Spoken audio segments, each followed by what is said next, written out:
Chapter 10:14. Bojo was about to adjust herself when a voice came from above. A voice rang out from above her head.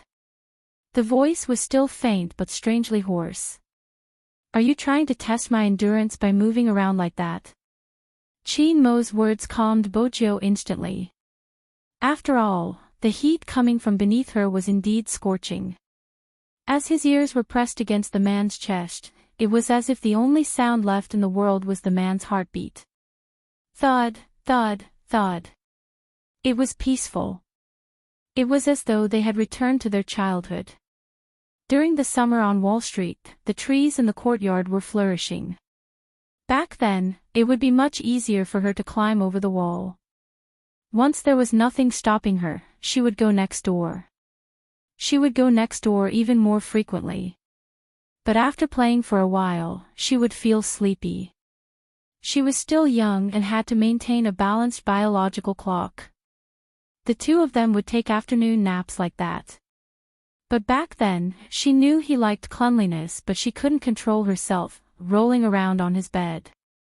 Only when his little face darkened and he wrapped her up with a blanket did she finally calm down. Unlike now, when it was so dangerous. Bojo didn't move, but she could feel something pressing against her. "Don't look around, I won't touch you."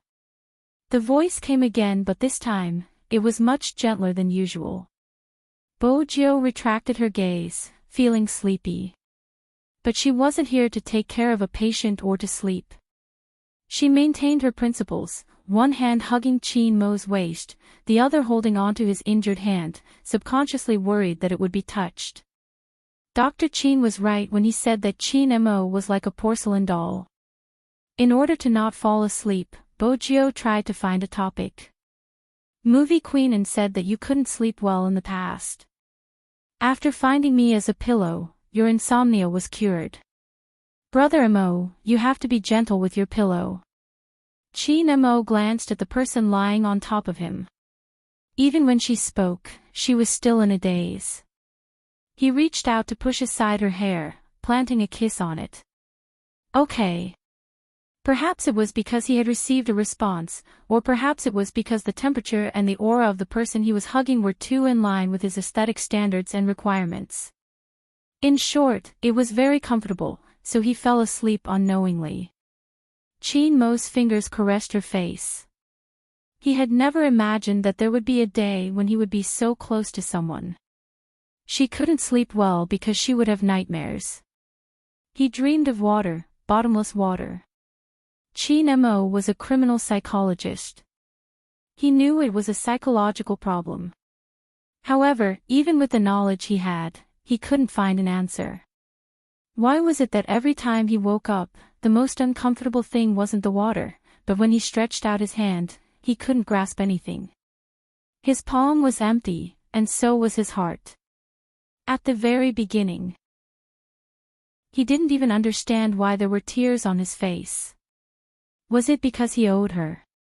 He was indebted to the person he had wronged, but he still didn't know the person's name. Therefore, he never touched any cases again. However, that feeling of emptiness did not disappear. It was as if the most important thing had been lost. Until this guy appeared.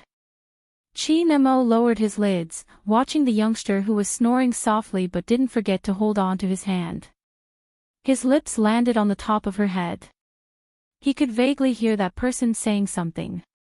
When he got closer, he could only hear a name. Chapter 10:15. Chin Mo's hand froze on the youngster's ear. At that moment, all the warmth in his eyes was like water, completely retreating from his eyes. That was the scene Movie Queen saw when she entered. They seemed to be on good terms, but when she saw her cold son's expression, it didn't seem to be the case. She was confused. What was going on? Chin Mo tilted his body and stood up. Movie Queen couldn't see his expression because his fringe fell down. She waited for him to come out of the bedroom. Movie Queen asked, "Son, did your hand get worse?" "No." Chin Mo was never one to worry. His voice was calm. It's just an old injury acting up. I need some time to recover. Movie queen and understood her son's personality. He had always been like this. She knew she wouldn't be able to get anything out of him. Hence, she decided to give Deputy Chin a call. But there was one thing. Movie queen and glanced towards the bedroom and lowered her voice. Now that sister he knows about your relationship, it's hard for her to accept it. You have to follow the rules, don't always stay just because you like it. When it's time for Joe to come home, he has to come home. She thought her son would listen to her since Chin Mo had always been a well-mannered person. But Movie Queen and hadn't expected him to reply. It's better for her to stay by my side.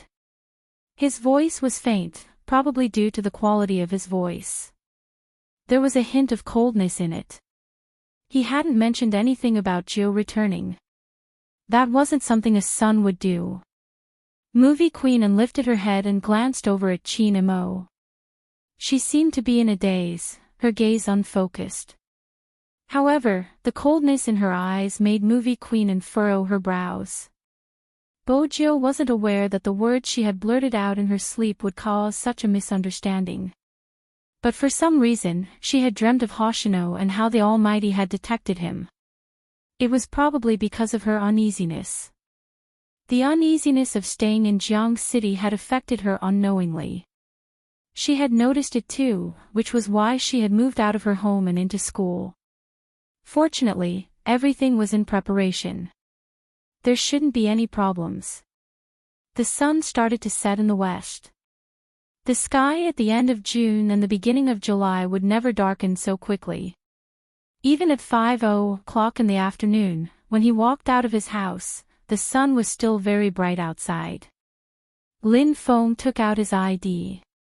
For some reason, he felt a little guilty when he saw his Empress Dowager sitting on the sofa. It was probably because he was going out to do something bad. Most importantly, apart from his Empress Dowager, his godmother, Yunhu's mother, was also on the sofa. The two of them were probably discussing how to get together in the future. The Empress Dowager suddenly asked, Huzi is leaving, isn't he? Lin Feng nodded. The paperwork has already been prepared. We're just waiting for him to finish the competition. Now that he's the champion, he should have nothing to worry about. Poor Lin Feng, I guess he will have to play alone in the future. Mrs. Lin smiled and said, come to think of it, these two people have never been separated. The two of them have been good brothers since childhood. They won't be estranged from each other. I'll go and exchange some foreign currency later. They'll be leaving in less than a week. I have to prepare more for Huzi. Chapter 10:16. Lin Feng was originally sneaking out like a cat, but when he heard this, his fingers paused, and his face was blank for a moment. However, he quickly regained his composure. Otherwise, if the two empresses saw him, he wouldn't be able to go out today.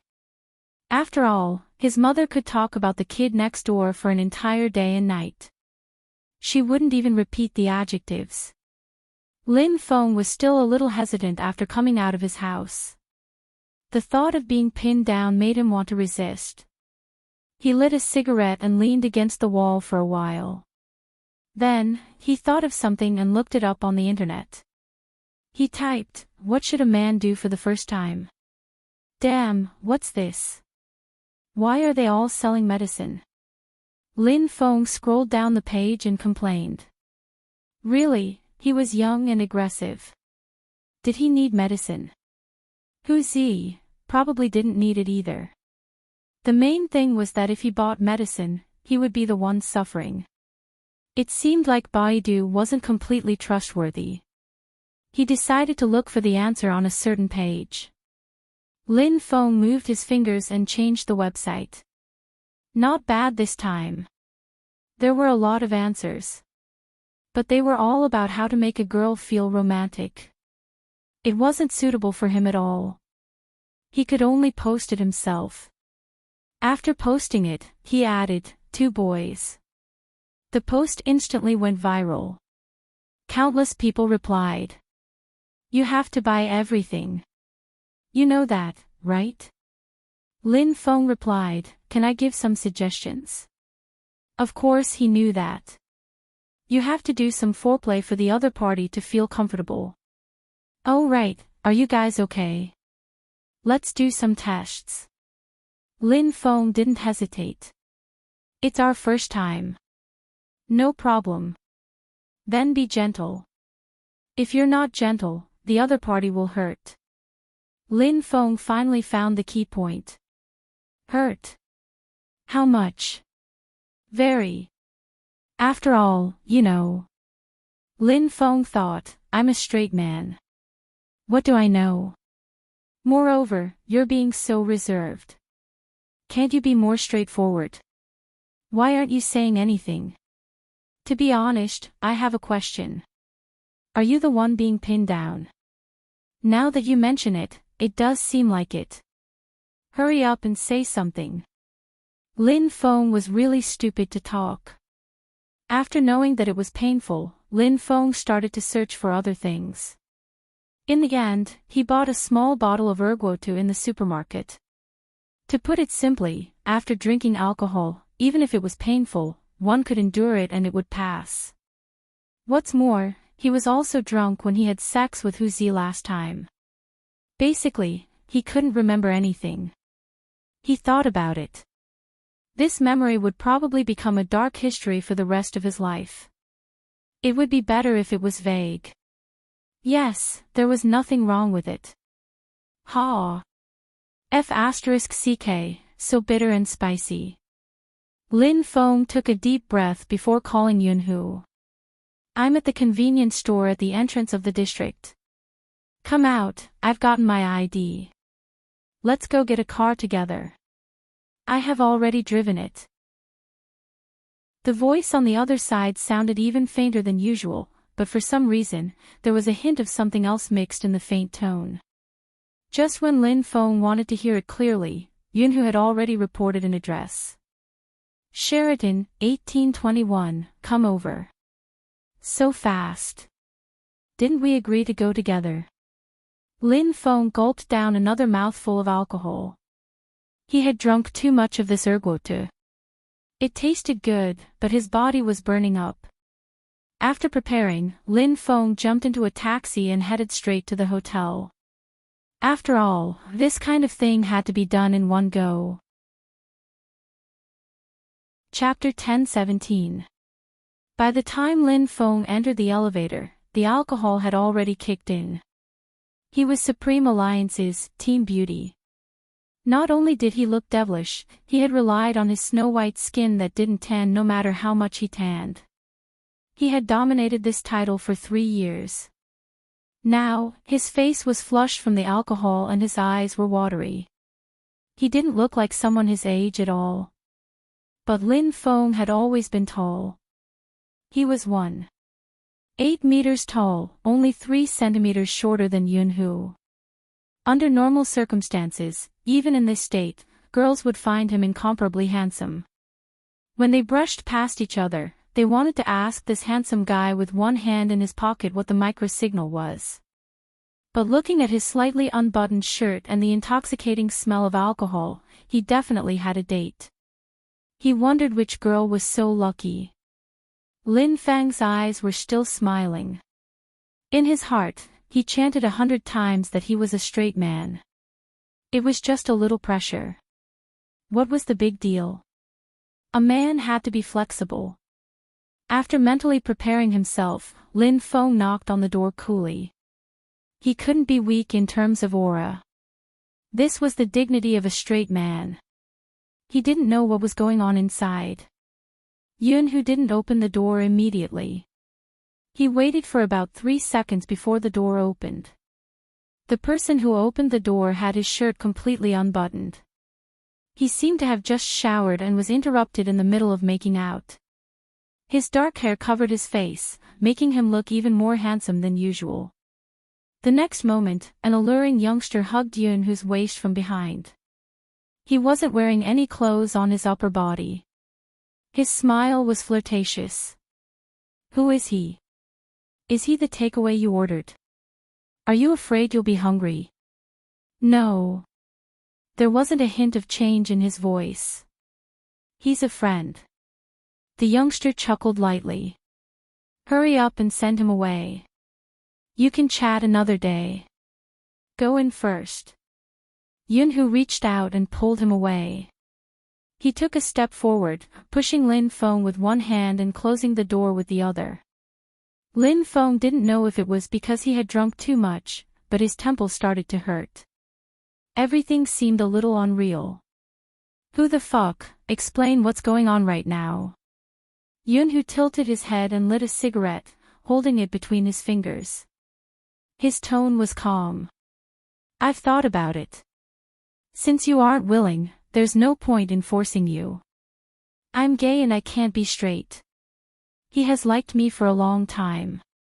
Compared to liking someone else, it seems easier to be liked.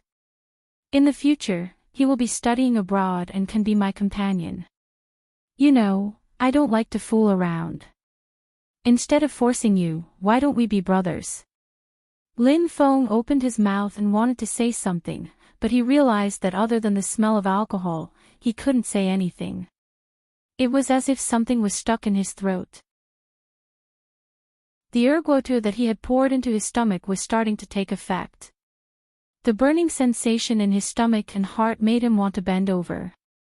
However, Lin Feng knew that he couldn't make himself look too pathetic at this moment. Otherwise, he, who had just checked the information, would really be a little stupid. Speaking of which, what kind of wine did he drink to make him feel so uncomfortable? That day.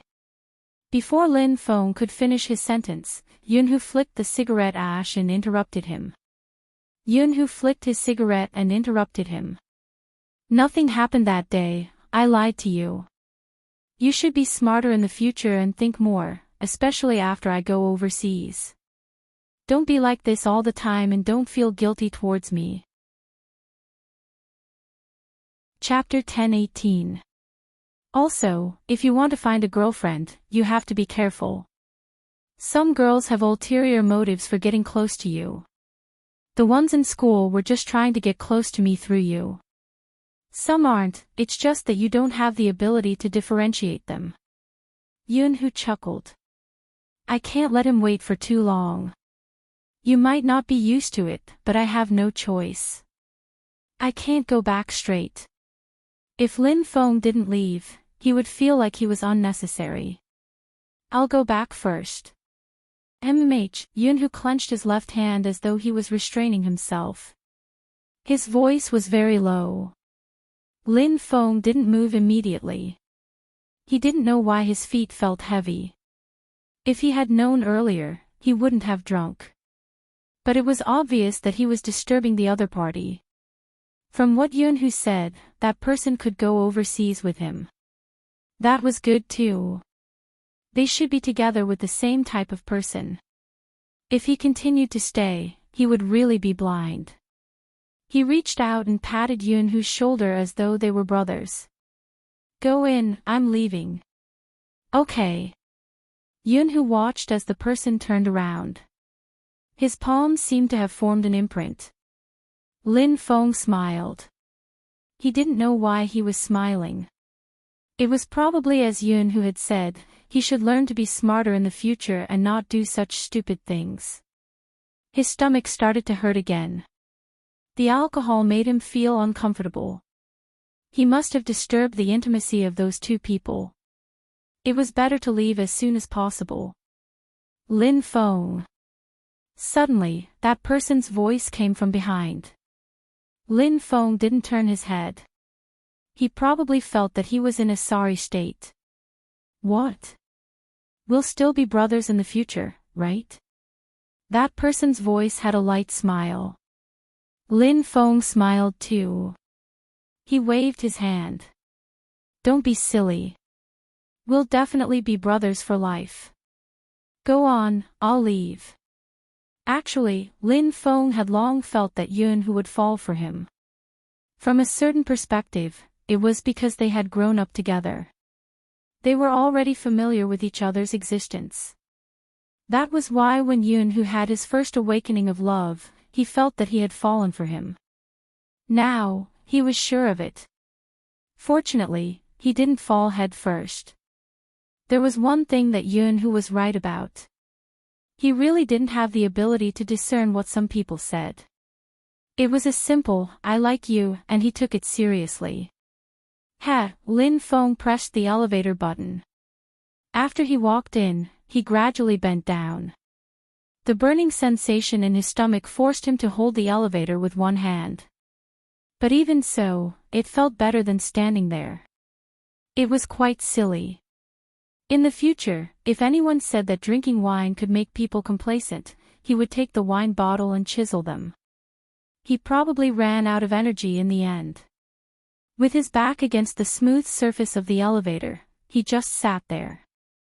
Lin Feng was rather rational. He knew he shouldn't create trouble for Feng Yi. After all, Supreme Alliance had just won the National League. If the media photographed him drunk in the hotel elevator, he didn't know what they would write about him. He took out his phone, intending to call Little Spade and ask her to pick him up. But when Lin Feng took out his phone, he suddenly froze. There was a drop of water on the screen. The water running down his face. Lin Feng suddenly trembled, and his eyes began to waver. For a very, very long time, he could not get through to that phone number. Chapter 10:19. Lin Feng's departure seemed to have sapped all the energy in Yoon-hoo's body. He held it in for a long time. His palms were red from clenching so tightly that he didn't rush over. He didn't want to crush that person once and crush all the feelings he had for so many years. He also didn't want to be treated like a stranger after returning to China. That was good. Even if one day, he really appeared at his wedding as the best man. At the very least, he could still drink for that person many years later. His heart felt like it was being torn apart. Even when he breathed, he felt weak. When the youngster pushed the door open and walked out, he saw the man in this state. That handsome face was pale. It didn't look like he had just found him. "Why aren't you coming in?" The bewitching youngster licked his lips. "Honestly, you like that person just now, right? But he looks like a straight man.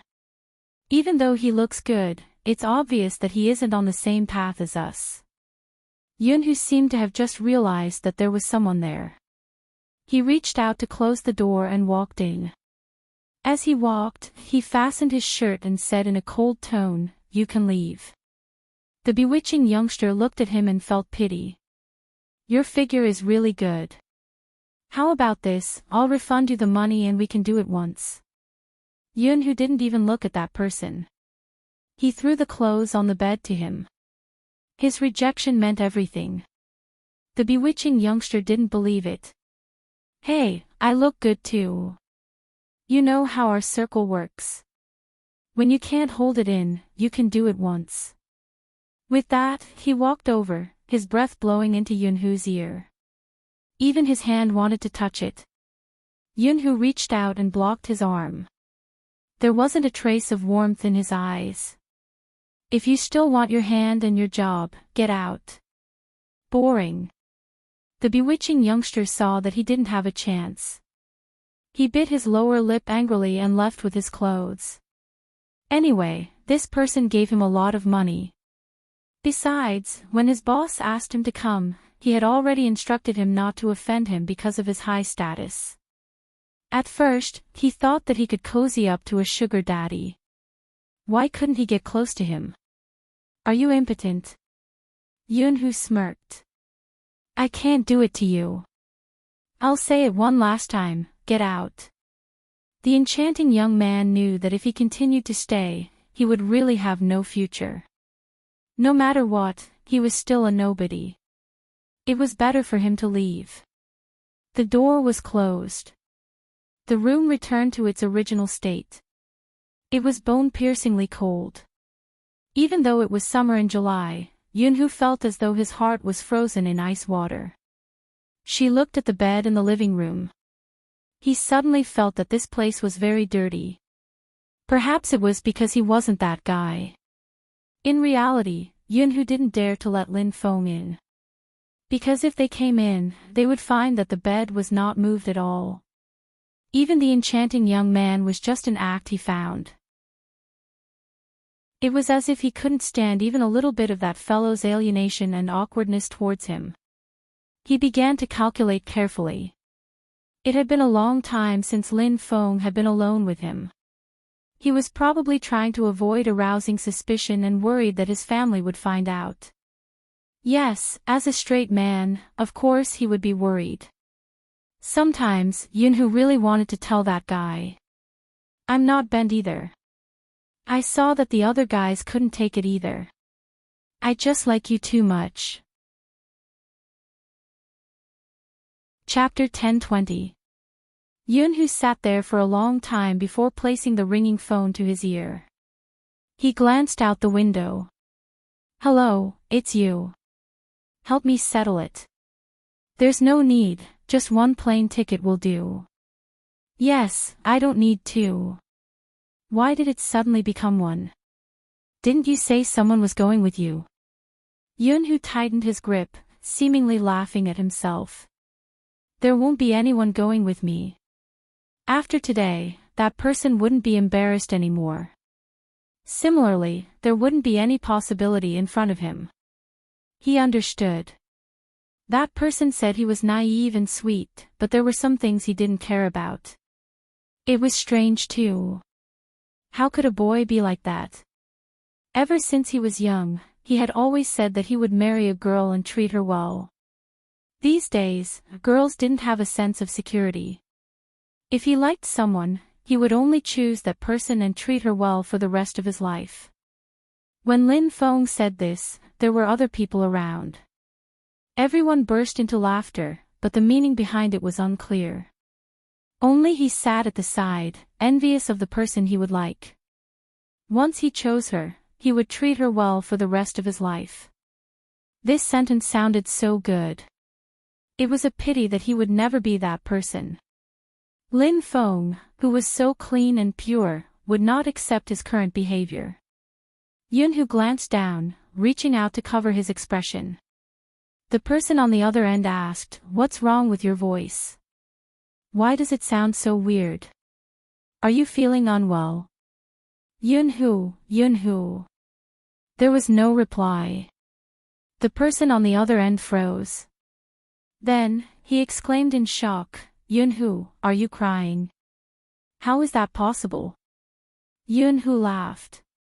When his thin lips curved up, there was a trace at the corner of his lips. His voice was hoarse. "Why would I cry? You're thinking too much. I'm hanging up, Ka." The phone was locked and the screen dimmed. His pitch-black eyes dimmed along with it, time trickled by. Outside the hotel, Lin Feng didn't call Little Spade. There were some things that he had to solve himself. Otherwise, he would be a coward.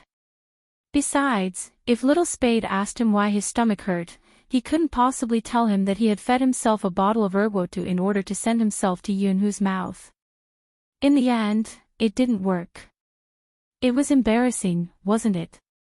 Besides, he had to go home. He couldn't let the Empress Dowager do it herself. Sitting in a taxi, he felt dizzy the entire way.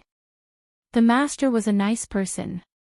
He kept advising him, "You youngsters, you drink so much when you're heartbroken.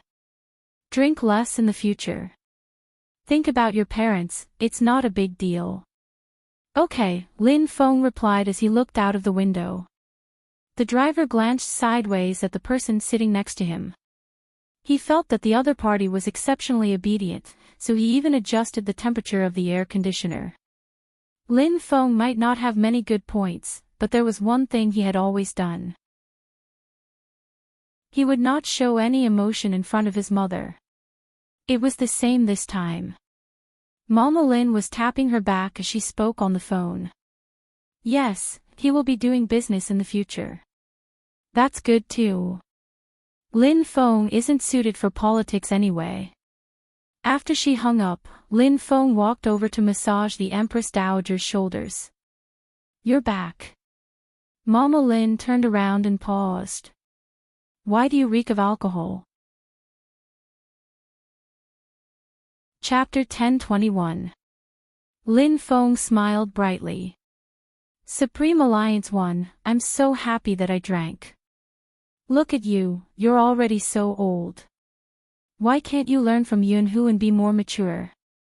Mama Lin nagged, but her eyes showed how much she liked her son.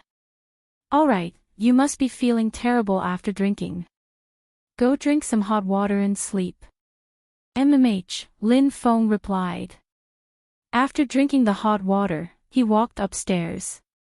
After he threw himself onto the bed, the after effects of the alcohol became stronger.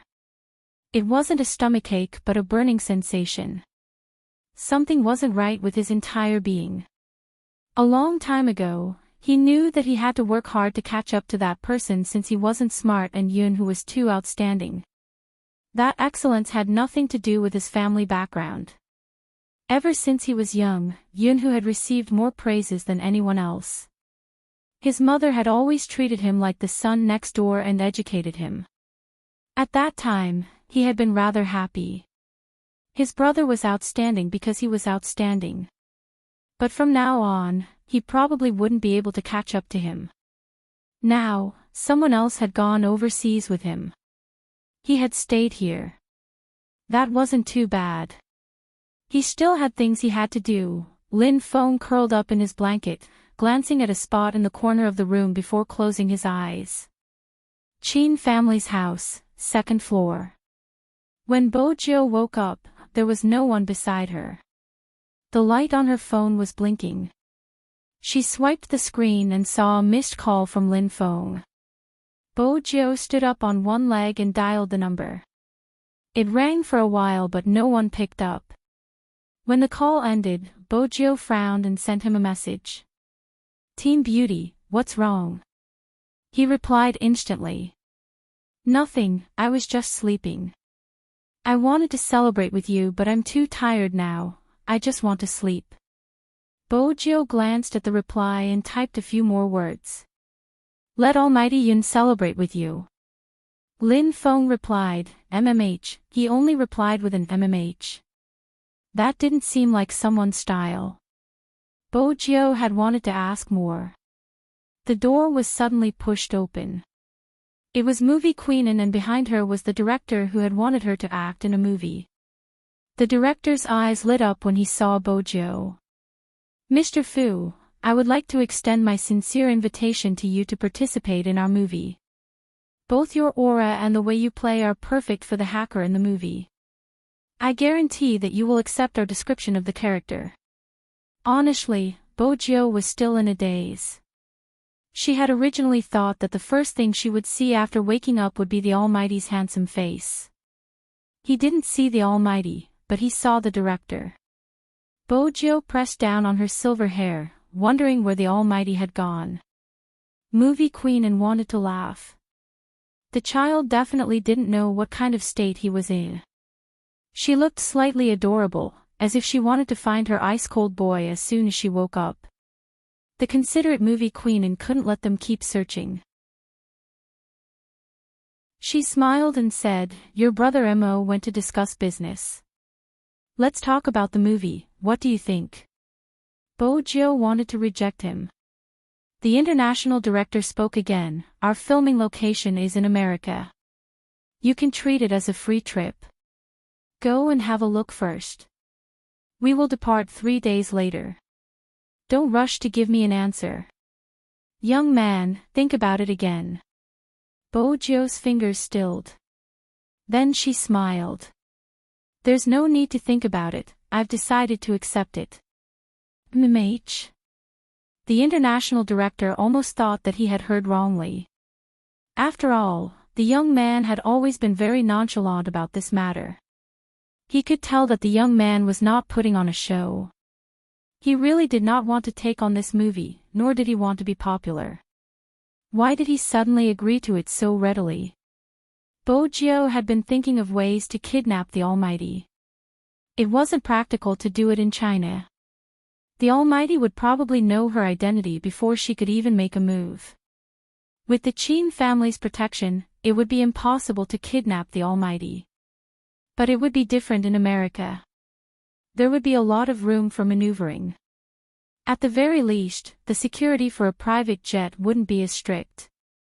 That way, it would be easier to kidnap someone. More importantly, it would be easier for people to accept her going overseas in this manner. 3 days was enough for her to wrap things up. Fu Zhongyi's side had probably been whittled down. He was probably just left with some shares. During the shareholders' meeting the day after tomorrow, she would personally take back everything that belonged to He Honghua. Other than the shares, she would also take back her pride. After that, Bojiu could return to the Fifth Avenue with peace of mind. Filming in America wasn't just an excuse to kidnap the Almighty, it was also a buffer for He Honghua. Bojiu knew how much He Honghua doted on her. If she disappeared suddenly, He Honghua wouldn't be able to take it. She could choose not to tell anyone about her true identity. But when the time came, she had to tell He Honghua. Because in this world, there wasn't anyone more qualified than He Honghua to know the truth. But she had to wait until she returned to the Fifth Avenue. If not, He Honghua would be in danger. This was what Bojiu had always wanted to avoid. That was why she had to return to the Fifth Avenue. Her father was right about one thing. She couldn't have anyone close to her.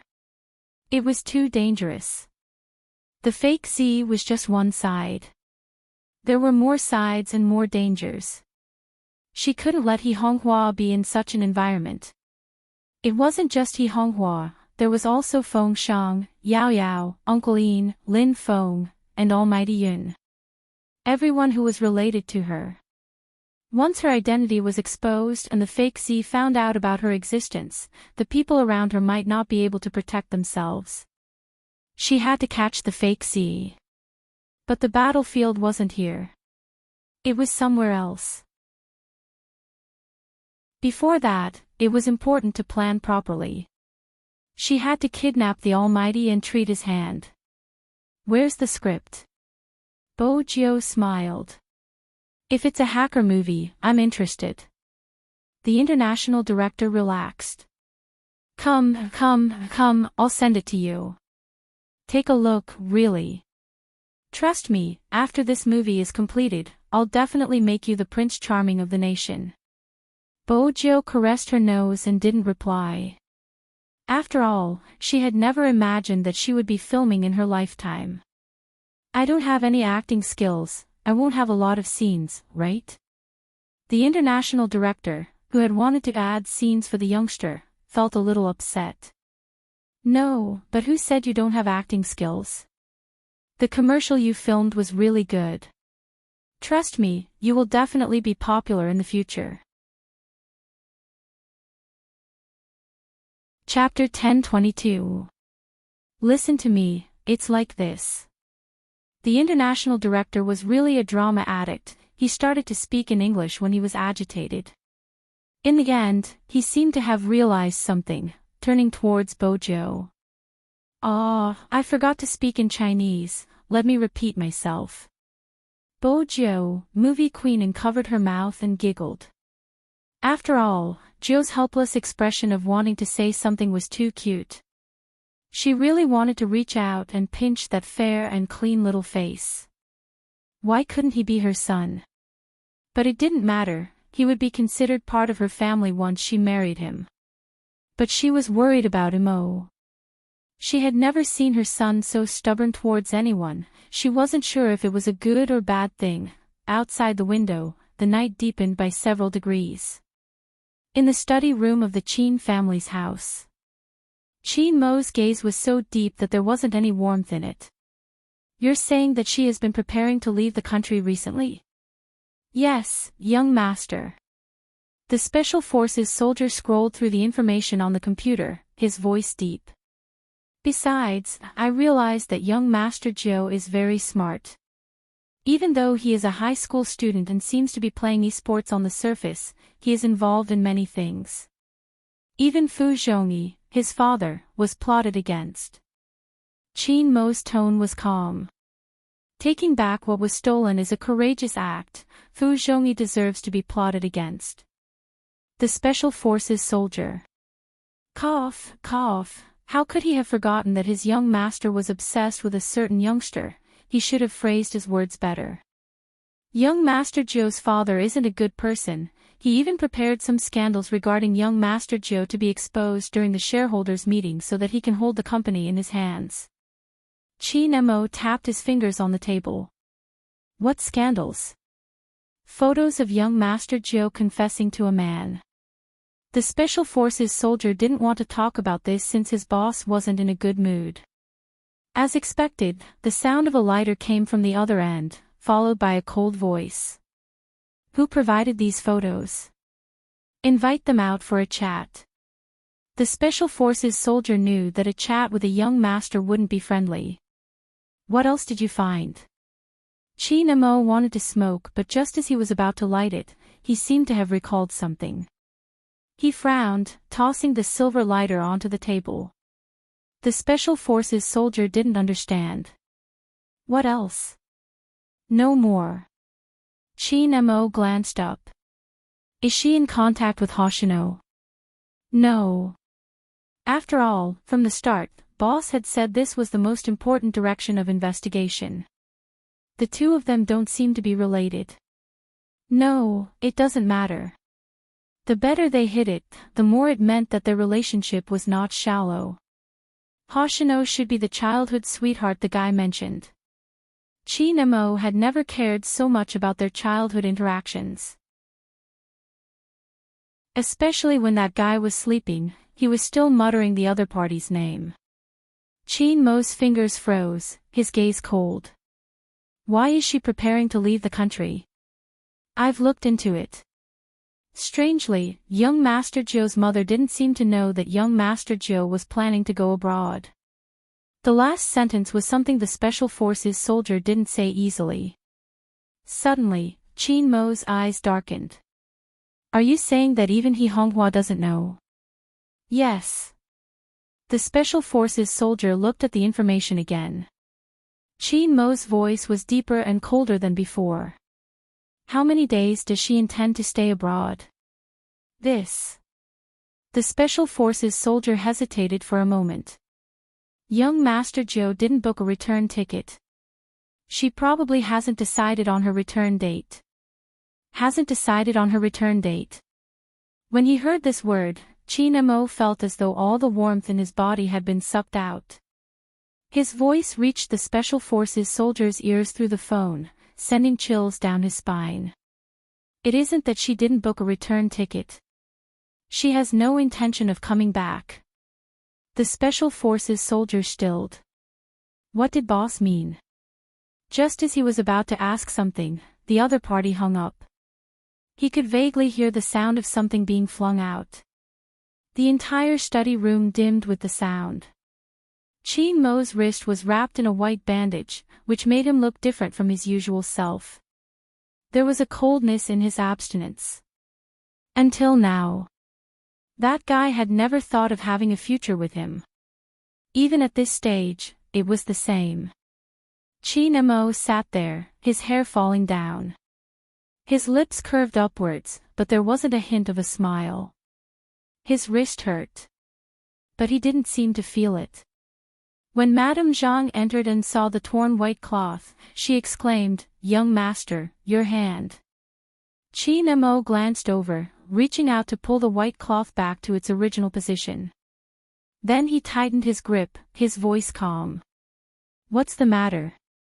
Auntie Zhang sensed the chill on her young master's body, but she didn't know what happened. She walked over to pick up the phone and placed it on the table. Madam asked me to tell young master that dinner is ready and young Master Zhou is here. I understand. Qin Mo seemed a little distracted. He only said that he understood and didn't say anything else. Madame Zhang glanced over the table and paused. Didn't young master place the mask on the coffee table outside? Why is there one here? Qin Mo frowned. The coffee table outside. Yes, I just put it away for young master. Didn't young master like this mask? Madame Zhang was right, Qin Mo really liked the mask.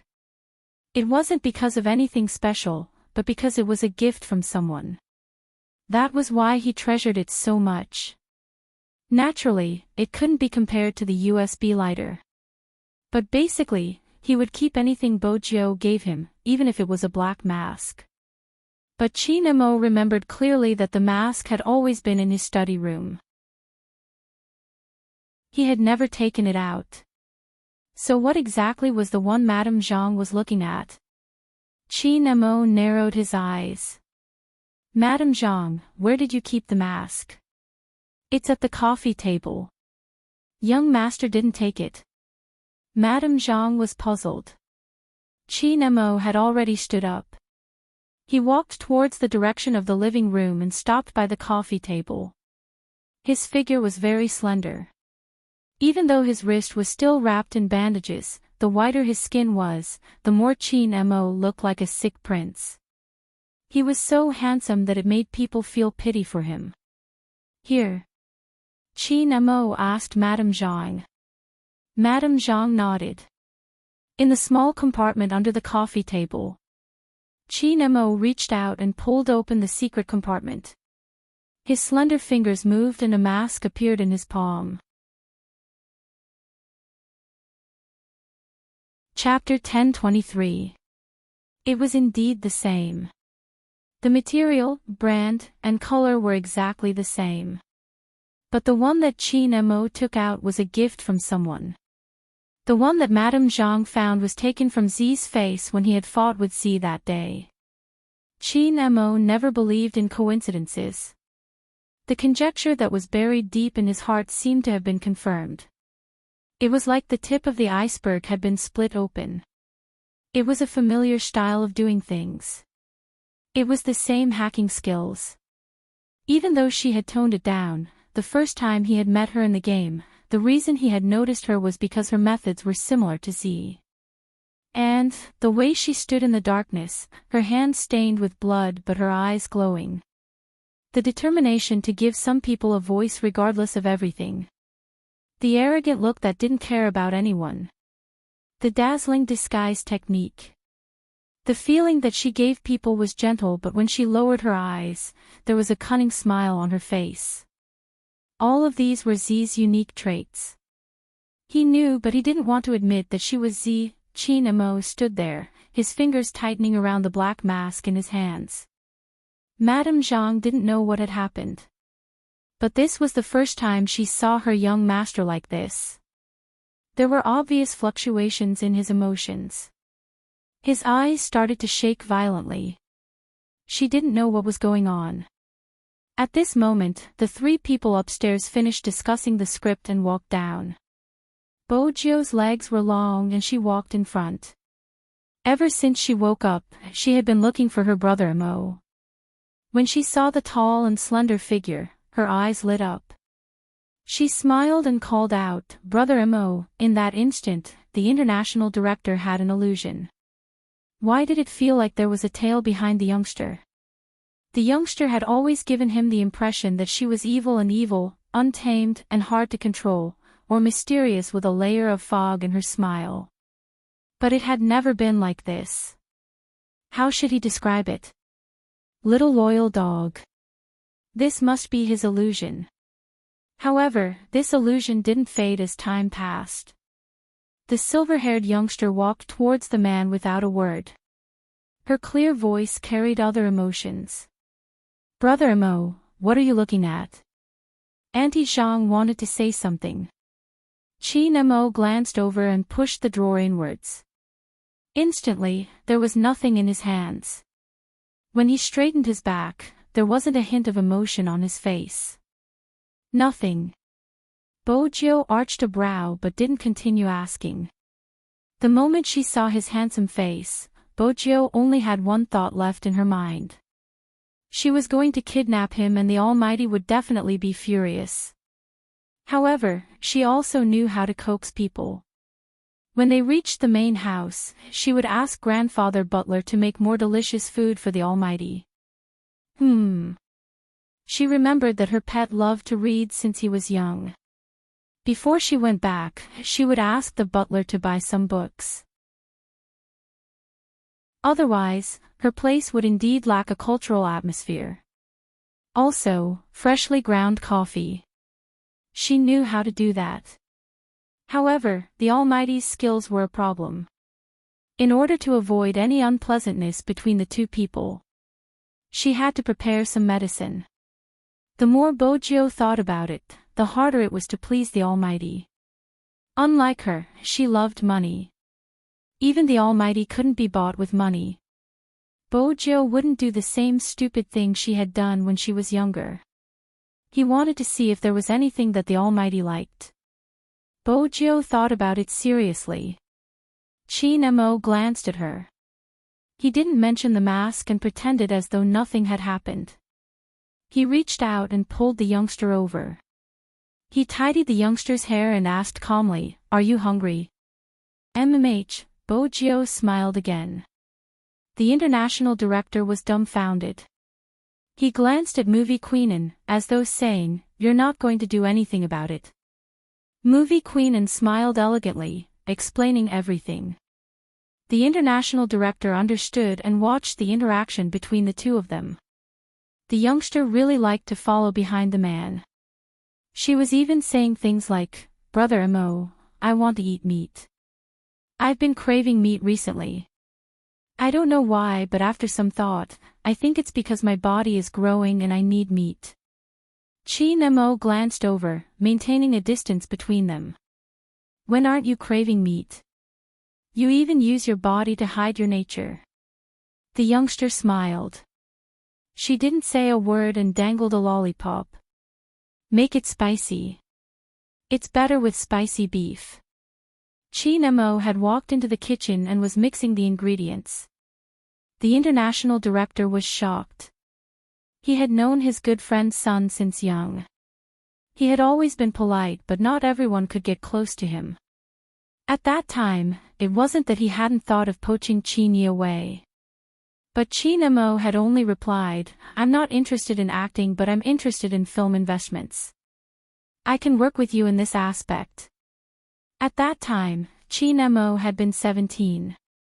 He had been able to control the entire scene at such a young age.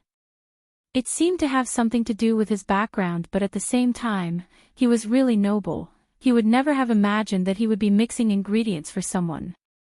When Chin-mo picked up the chopsticks, he glanced at the youngster again. His gaze was unreadable. Bojo was confused. She blinked, the tear mole at the corner of her eye glowing brightly. Chin-mo dipped the chopsticks into the seasoning in the wooden bowl and brought it to the youngster's lips naturally. Bojo leaned over and tasted it. She narrowed her eyes like a cat. "Delicious." But after saying that, Bojo realized that the way she was holding onto the Almighty's wrist and tasting his food seemed a little too intimate. She paused and turned towards Movie Queenan and the director had already sat down and were chatting. They probably weren't paying attention to them. Bojo took a second bite. She couldn't waste it. Chin-mo watched as the youngster stuck her tongue out, his gaze deepening. But this time, he didn't do anything. He placed the bowl down and rejected the intimacy. His voice was calm. "I'm going to make a call. Eat first, don't eat meat all the time. I'll get Madame Zhang to keep an eye on you. If you don't have any vegetables, do another physics test." Bojo. The Almighty always used physics to threaten her. It wasn't cute. Forget it, the Almighty was handsome and everything he said was right. But was she thinking too much? Why did she feel that the Almighty today was indescribably estranged from his usual self? It was subtle, as though there was a layer of fog between them. It wasn't real. Chapter 10:24. Chin-mo returned to the study room. The first thing he did was to look at the information he had gotten previously. It was clearly written that the youngster had never been to America and it was impossible for her to appear on Fifth Avenue. But the contact at the plaza that day, Chin Mo was certain that it was Z and that she wasn't an imposter. But how could he explain the difference in their ages and backgrounds? Chin Mo swiped his phone and made a call. No one expected that the person he called was Xiao Jing. Xiao Jing was still wearing Xiangnan's uniform and was doing an interview with Luo Luo. Before the results of the competition were out, all the media assumed that Xiangnan would represent China in the Asian Cup. But now that Supreme Alliance was the winner, it was inevitable that they would encounter such problems. After Xiao Jing replied, his phone rang. The camera swept across his screen. When he saw Chin Mo's name, the interviewer was stunned. What was going on? Didn't they say that Chin Mo and Xiao Jing couldn't get along? Could it be that the rumors online were true? These two almighties were a love-hate couple? Luo Luo already knew that the two of them were in contact privately. She laughed lightly. It's a call from the official couple. Hurry up and pick it up. I'll be here. Xiao Jing didn't bother about his teammates' words. His demeanor was extremely important at this moment. He stood up and said, "Excuse me." Then he walked to the corner and picked up the call. "Hello. The question I asked you the other time." Chin Mo didn't beat around the bush. The side of his face was sharp from the light. His tone was calm. Other than the appearance of a second personality, there is another possibility. What is it? Xiao Jing didn't expect him to bring up the past. He paused. The other possibility is more ridiculous. You might not believe it. Chin Mo didn't speak. It was obvious that he was waiting for his answer. Xiao Jing spat out 4 words. Soul exchange. Soul call. Chin Mo froze. He frowned subconsciously and laughed. You know, I don't believe in such things. Xiao Jing also knew that this was very hard to believe. My research topic involves this aspect. It sounds a little unbelievable, but as a research topic, once humans reach a point of convergence under the influence of a certain magnetic field, when one of them loses his ability to think, the other person's memory will exist in this body under the influence of some unknown factors. In other words, the original owner will no longer exist and become another person. This is because what a person looks like is determined by their memory. As for why there will be memory rebirth, I don't think it's clear. After all, this is just a proposal, and such a proposal is too absurd. There are extreme flaws in some aspects, which means that it can't be verified as scientific. But if there really is a person who suddenly becomes different from before, not only in personality but also in behavior and preferences, it's either the appearance of a second personality or the reconstruction of memories. Chin Mo listened to the words on the other end of the line. He knew very well how much Xiao Jing had studied these things, and he also knew that Xiao Jing was making a rational analysis. In reality, the youngster he knew didn't fit the evaluation of this person by the outside world. He was infatuated, pursued, good for nothing, liked to throw money around, was like a nouveau riche, had a weak personality, and was like a sissy. This was the former young Master Fu. Chapter 1025. It wasn't just that these things no longer existed. According to the information they had gathered, there were many things that were different from the previous young Master Fu. For example, someone who never liked to play online games suddenly became the FC King of Zone C. That kind of hand speed and skill wasn't something that could be learned in a day or two. Another example would be this person's academic performance. In the past, it could be said that it was a tragic sight, unlike now. Other than being weak in physics, everything else was surprisingly good, especially in the subject of English. Also, this person could speak Tokyo's local language in addition to English. Moreover, Her beautiful skills were completely different from before. In fact, a certain someone's attitude towards him was very different from before. Even though he wasn't familiar with the person beside him, with Jiang's was reminder, he knew that someone used to be crazily infatuated with him and did everything to get him. Not only that, but she also seemed to have good feelings towards other people. He liked to treat people at nightclubs. Even if he spent money like that, his classmates didn't really like him because of his personality. Because there was nothing to like about the former young master of the Fu family. Even his attitude towards He Honghua was expressed in a different way. There was a business gathering. From afar, she could see that the young master of the Fu family saying nasty words in front of so many people. He was despising He Honghua, causing her to be unable to even lift her head. The current person. When he treated He Honghua, he was extremely gentle. Soul exchange. Qin Mo's eyes dimmed and he said, I understand, I owe you a favor this time. As for what we said today, keep it a secret. You're welcome. Invest more money in my research project. Xiao Jing's tone didn't change at all. Of course, young Master Xiao didn't lack money. Qin Mo replied and didn't say anything else. Xiao Jing added, Supreme Alliance has to compete in the Asian Cup. How's your hand? It's still being treated. Qin Mo suddenly stopped speaking. When he glanced up, he could clearly sense that there was someone behind him. Qin Mo's fingers paused. I have something on, I'll hang up first. With that, Qin Mo stood there without turning his head. What are you doing, hiding there so sneakily? Have I been discovered? She had just entered. Sometimes, the Almighty could be quite troublesome when he was smart. Bo Jiu chuckled. She stepped forward and changed the topic.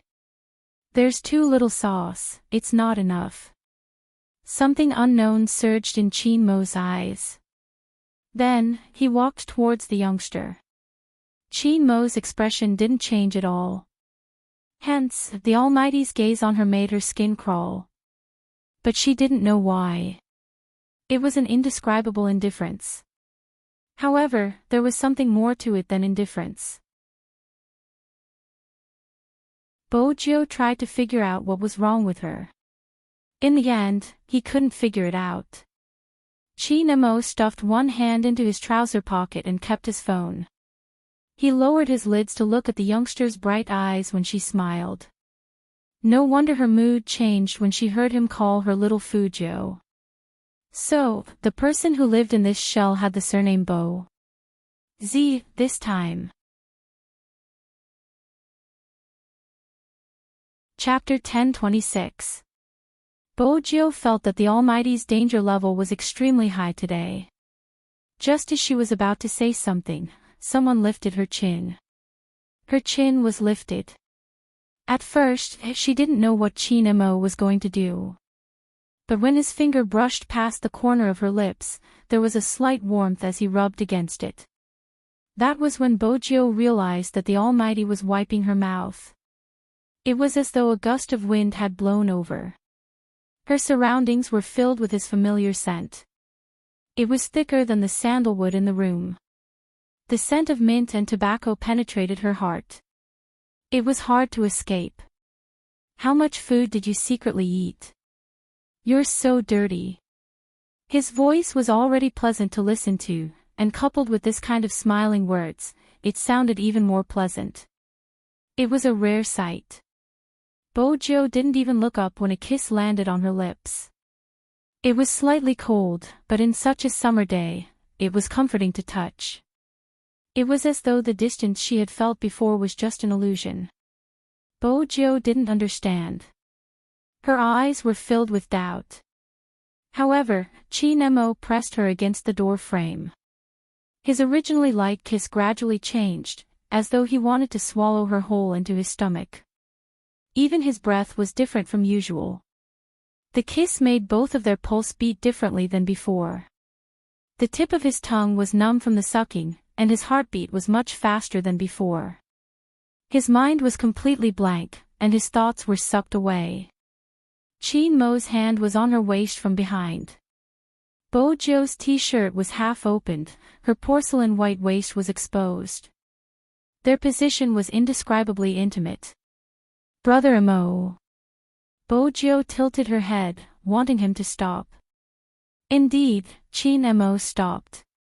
His lips curled up, and his breath landed beside her ear. It was a little unstable and low. Why? Don't you like it? That handsome face that was stained with love made him look like a demon from a cult. His pitch-black hair was also softer than usual, and that tone of his. Bojo narrowed her eyes and muttered, "Don't use your beauty to tempt me." Chin Mo paused. Then he smiled, reaching out to help the youngster tidy her clothes. He retracted his hand like a gentleman. "Let's go eat." "MMH," Bojo replied. She watched as he walked away. Something seemed amiss that she hadn't noticed. But she couldn't explain it. The two of them walked out of the study one after another. At this moment, the international director and movie queen were almost done talking. He asked Bojo which day she was planning to fly over so that someone could make arrangements. Chin Mo's hand, which was swirling the red wine glass, paused. He asked casually, "Fly over?" Movie queen chuckled with a hint of glee. "Joe just agreed to our production team's invitation to fly to America with me. Let me tell you, Joe is doing this willingly. As the captain, don't play your capitalist game and forbid Joe from going here or there." Hearing this, Chin Mo's eyes darkened, the warmth in his body disappeared, his voice faint. "She isn't suited to go abroad." "Not suitable to go abroad." Movie queen shook her head. "Son, your excuse isn't convincing at all." Chin Mo put down his chopsticks and opened his mouth. "Brother Mo, do you want to go with me? They said that the environment there isn't bad. It should be helpful for your hand's treatment. Let him tag along." This was something Chin Mo hadn't considered. After all, the person standing in front of him wasn't the young Master Fu but a new soul. From the information he had, she had been planning to go abroad, probably because she was worried that he would guess something. A certain someone was hiding too many secrets. The biggest one was probably the one he had just found out about. She wanted him to tag along because she was certain that he wouldn't be able to find out.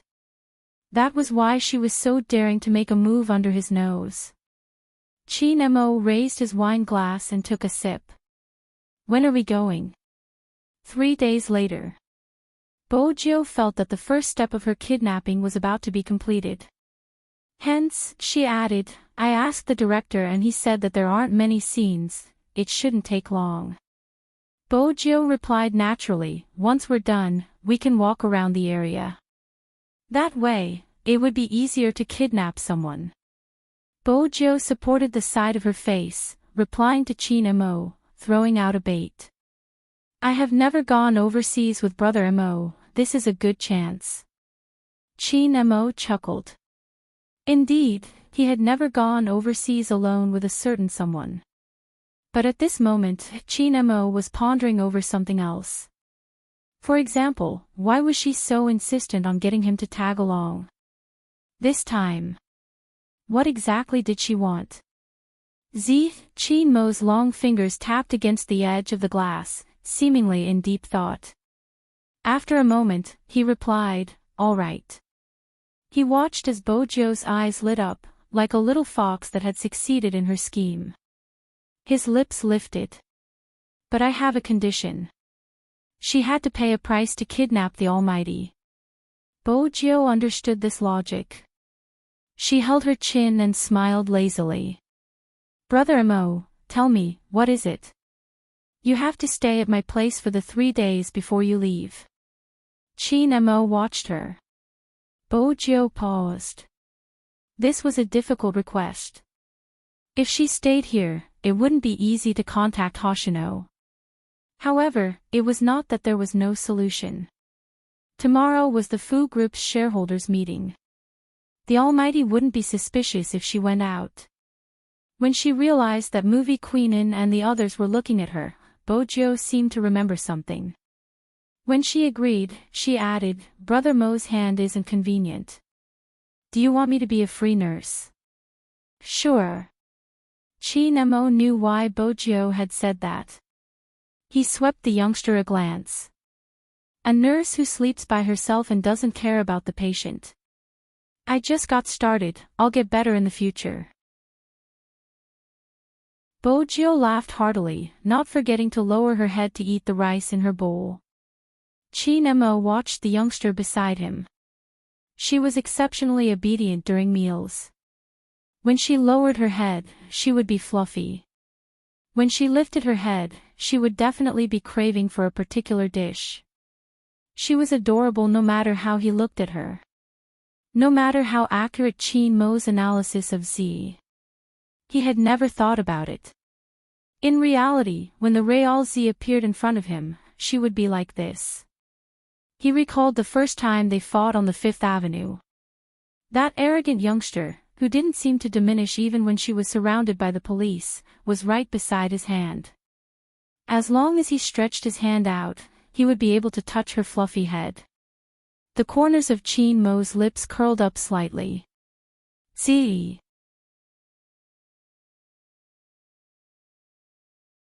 Chapter 10:27. Bojo seemed to have sensed his gaze. She tilted her lids, a piece of meat in her mouth. She was pretty, but when she raised her brows, she looked a little devilish. Mo didn't say anything. He watched as she ate until her hands were full. His eyes glanced at the salt and pepper prawns on the table. Without thinking much, he picked up a large prawn and placed it on the plate. His slender and fair fingers removed the shell, leaving only the prawn meat. Then, he placed it into the young man's bowl. Mo's actions were natural and elegant. No matter how shocked the international director was, he didn't say anything. He only sighed in his heart that some people could really change their character when they fell in love. However, in the next second, his opinion changed. Because when the young man still wanted to eat meat, Mo reached out to stop her. He placed 2 stalks of vegetables in her bowl and arched a brow. It was clear what he meant. If she didn't eat, there would be a physics test waiting for her. The Almighty's handsomeness was divided into 2 stages. When he was peeling the prawns for her, he looked very handsome. His entire person looked very attractive. Now, Bojo looked at the 2 stalks of vegetables, lowering her head to take a bite. Her heart was filled with sweetness. She didn't expect that even though her pet had lost its memory, it didn't care about her at all. It wasn't that she didn't like eating vegetables. Humans stood at the top of the food chain. If they did not eat meat, they would feel sorry for themselves, right? Obviously, the Almighty didn't understand this logic when he was young. That was why every time he fed her, he would smash the leaves in her bowl and let her eat it with rice.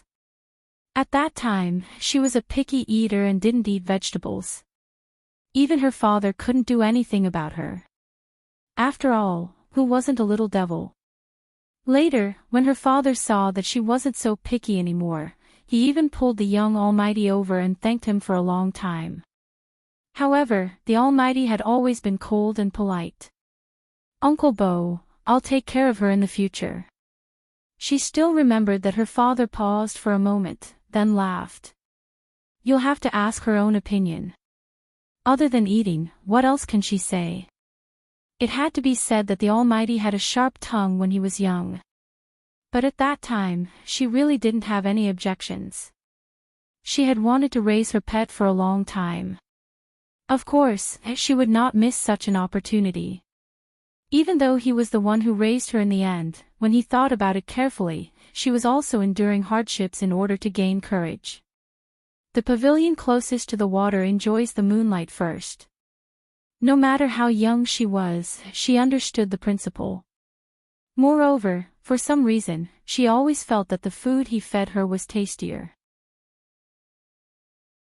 Perhaps it was because every time he carefully pressed the egg yolk and vegetables into the bowl for her, and then stirred the new porridge, the boy she drank was very cute.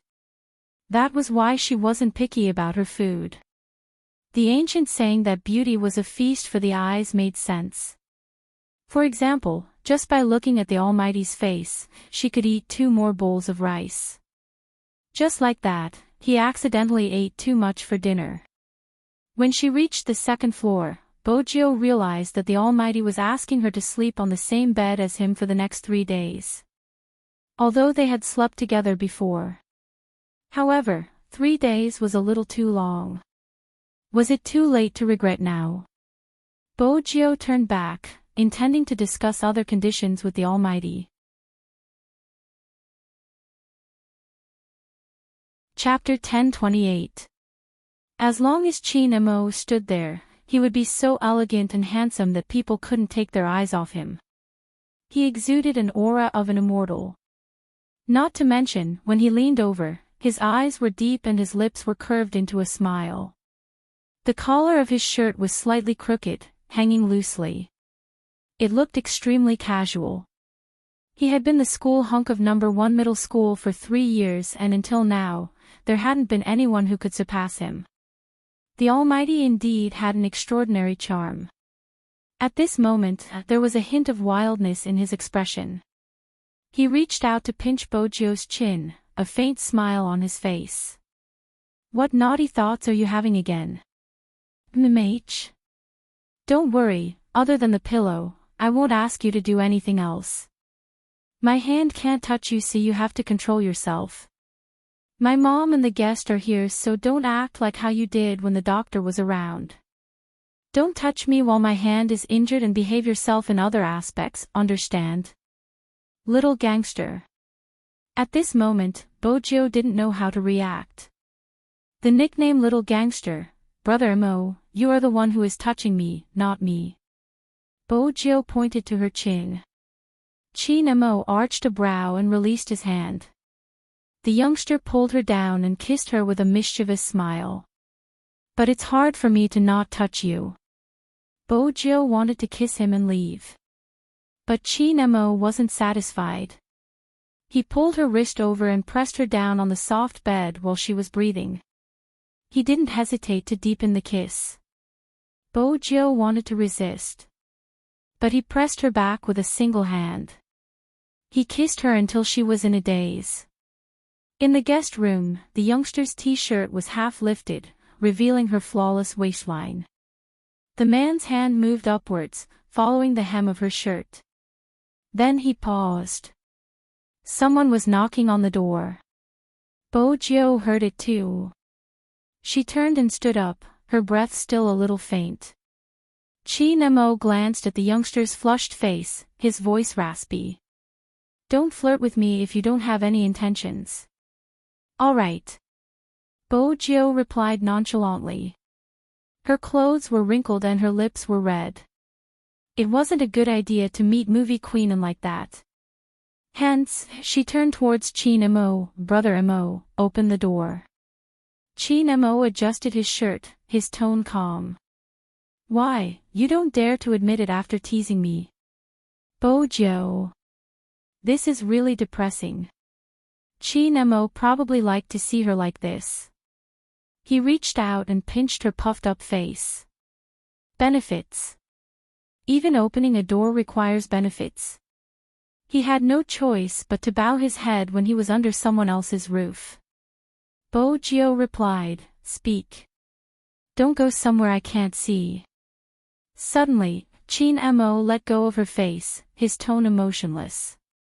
Bojo couldn't react in time. "I'm here, I have to apply medicine for Brother Mo later, where else can I go?" Chin Mo glanced at the fair and tender youngster, his lips lifting into a smile. "That's true, let's change it. You'll be the one reading the bedtime story tonight." That's it. Bojo didn't believe it was that simple, since the Almighty wasn't simple with her. Chin Mo asked leisurely, "Why? You want to provide a special service?" That gaze. Bojo was helpless. I'll go pick a book.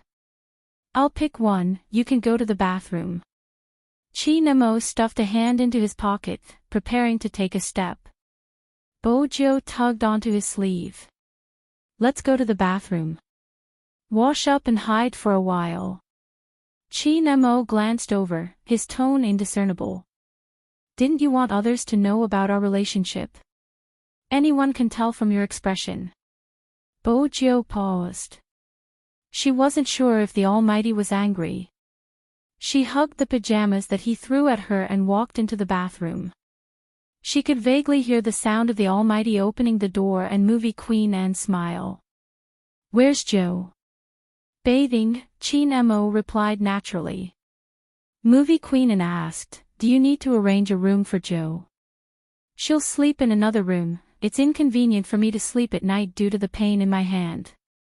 Chi Mo's voice sounds like it's true. Movie Queen Anne thought about it and didn't say anything else. She watched her son's face with a playful expression. It's rare for you to agree to Joe's acting. She had assumed her son would be a problem. Chi Nemo chuckled, not saying anything. He wasn't agreeing to her acting, he just wanted to see what she was up to for her to go through so much trouble. Alright, I won't disturb your rest, I still have to attend a ball with the director. Movie Queen Anne was elated since she was finally going to film with Joe. She reminded her son of certain things before boarding the commercial car. When Bojo came out of the shower, Movie Queen Anne was already gone. This meant that other than Madame Zhang, she and Chi Nemo were the only ones left. The youngster's skin was pale, probably because of the mosquito bites during dinner. After the shower, she couldn't help but reach out to scratch it. The left side of her face was red. Chi Nemo frowned. He placed his phone down, his voice calm. Come over. Bojo was still drying her hair. She walked over with a pure white towel on her head, looking no different from a high school student. She calculated her age. Someone's age should be the same as hers.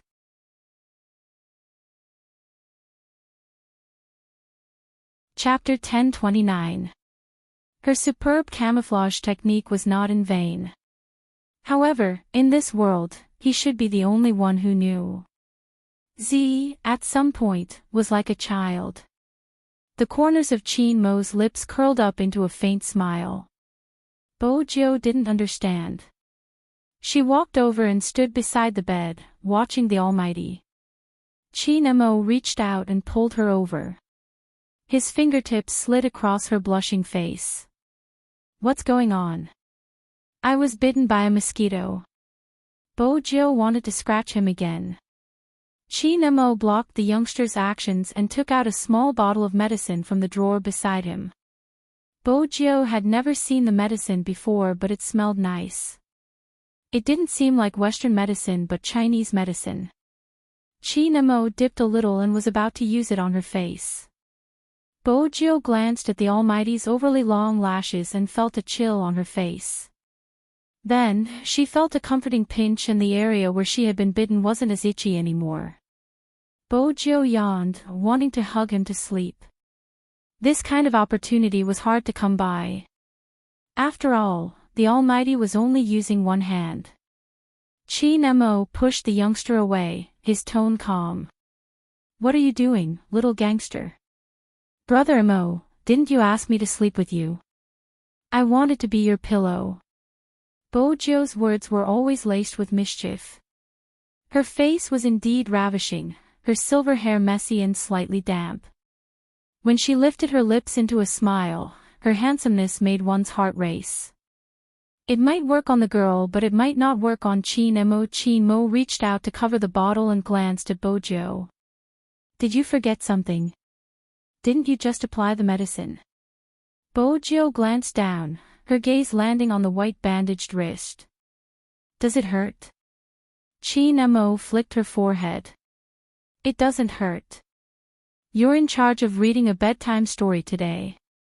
Have you forgotten? She really didn't take it to heart. She knew that her pet liked to read before going to bed, but he used to read to her. She had never read to him. Oh, yes, once. When the Almighty asked her to read the novels in the Fu family's villa, it was a dark history for her and she didn't want to recall it. But it should be different this time. Since it was the Almighty who picked the book, the style should be online. Which one? Bojo started to lift the blanket seriously. Chi Nemo arched a brow at the youngster's actions. Before he could reply, Bojo opened her mouth. Studying doesn't affect me as a pillow. I can hug you while reading. When Chi Nemo heard that, he felt a little playful, even though the little gangster didn't call out again. Bojo understood the Almighty's intentions, but that didn't stop her from taking advantage of him. Her cold and aloof aura was already tempting. Bojo's mood improved after hugging the person she wanted to hug. She smiled and asked, "What do you want to read?" This time, Chi Nemo didn't push her away. But what puzzled Bojo was that the Almighty didn't give her a famous book but a phone. Bojo arched a brow. Chi Nemo took the youngster's hand, pressed her fingers, and swiped the screen open. Read it. Pampered hedonistic concubine.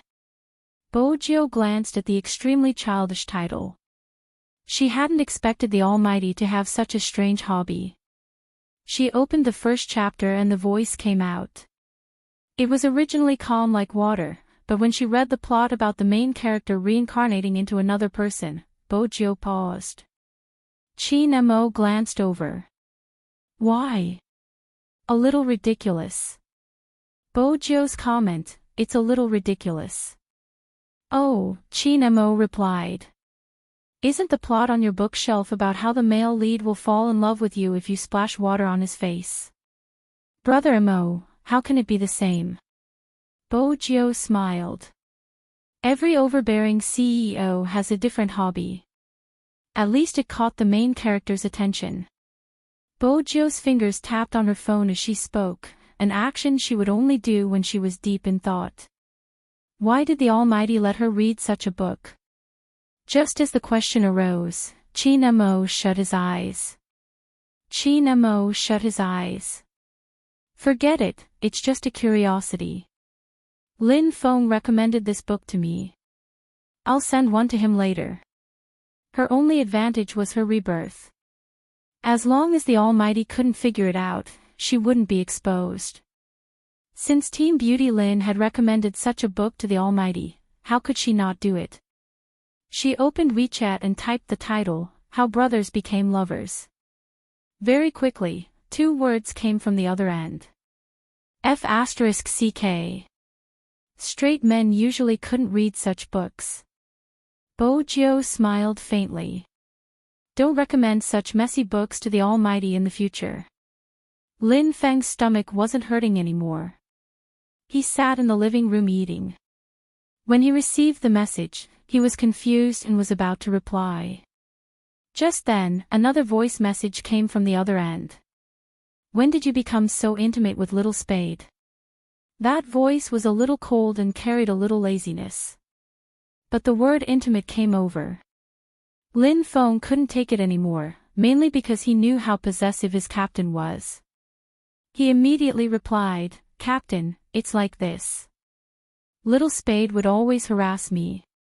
Since that person is by your side, it's fine. Captain, you have to control this person. I'm still eating, so I won't be a third wheel. He held on to his phone and glanced at the youngster beside him who was rubbing the bridge of her nose. His lips lifted. Why do you always harass Lin Feng? I'm concerned about his relationship with Almighty Yun. Bojo was serious.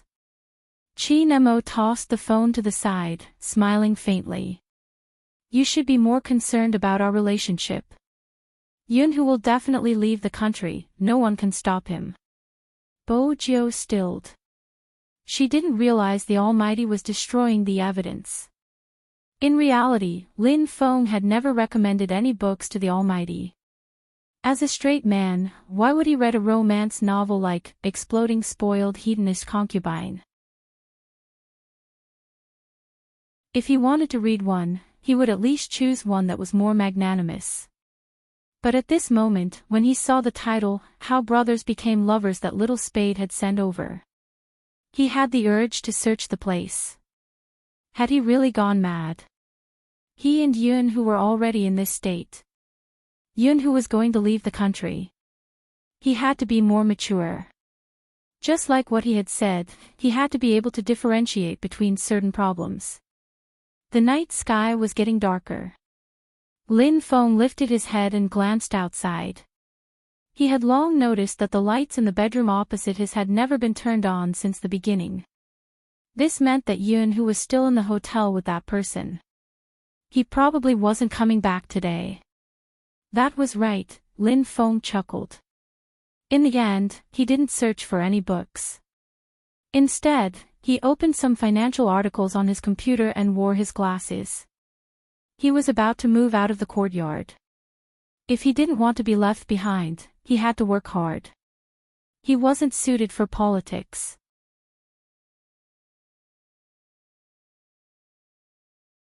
Chapter 10:30. In the master bedroom of the Qin family. Bojiu's thoughts were on Yun, whose plans to leave the country. She didn't ask Lin Feng about the book. She guessed that it was probably a coincidence.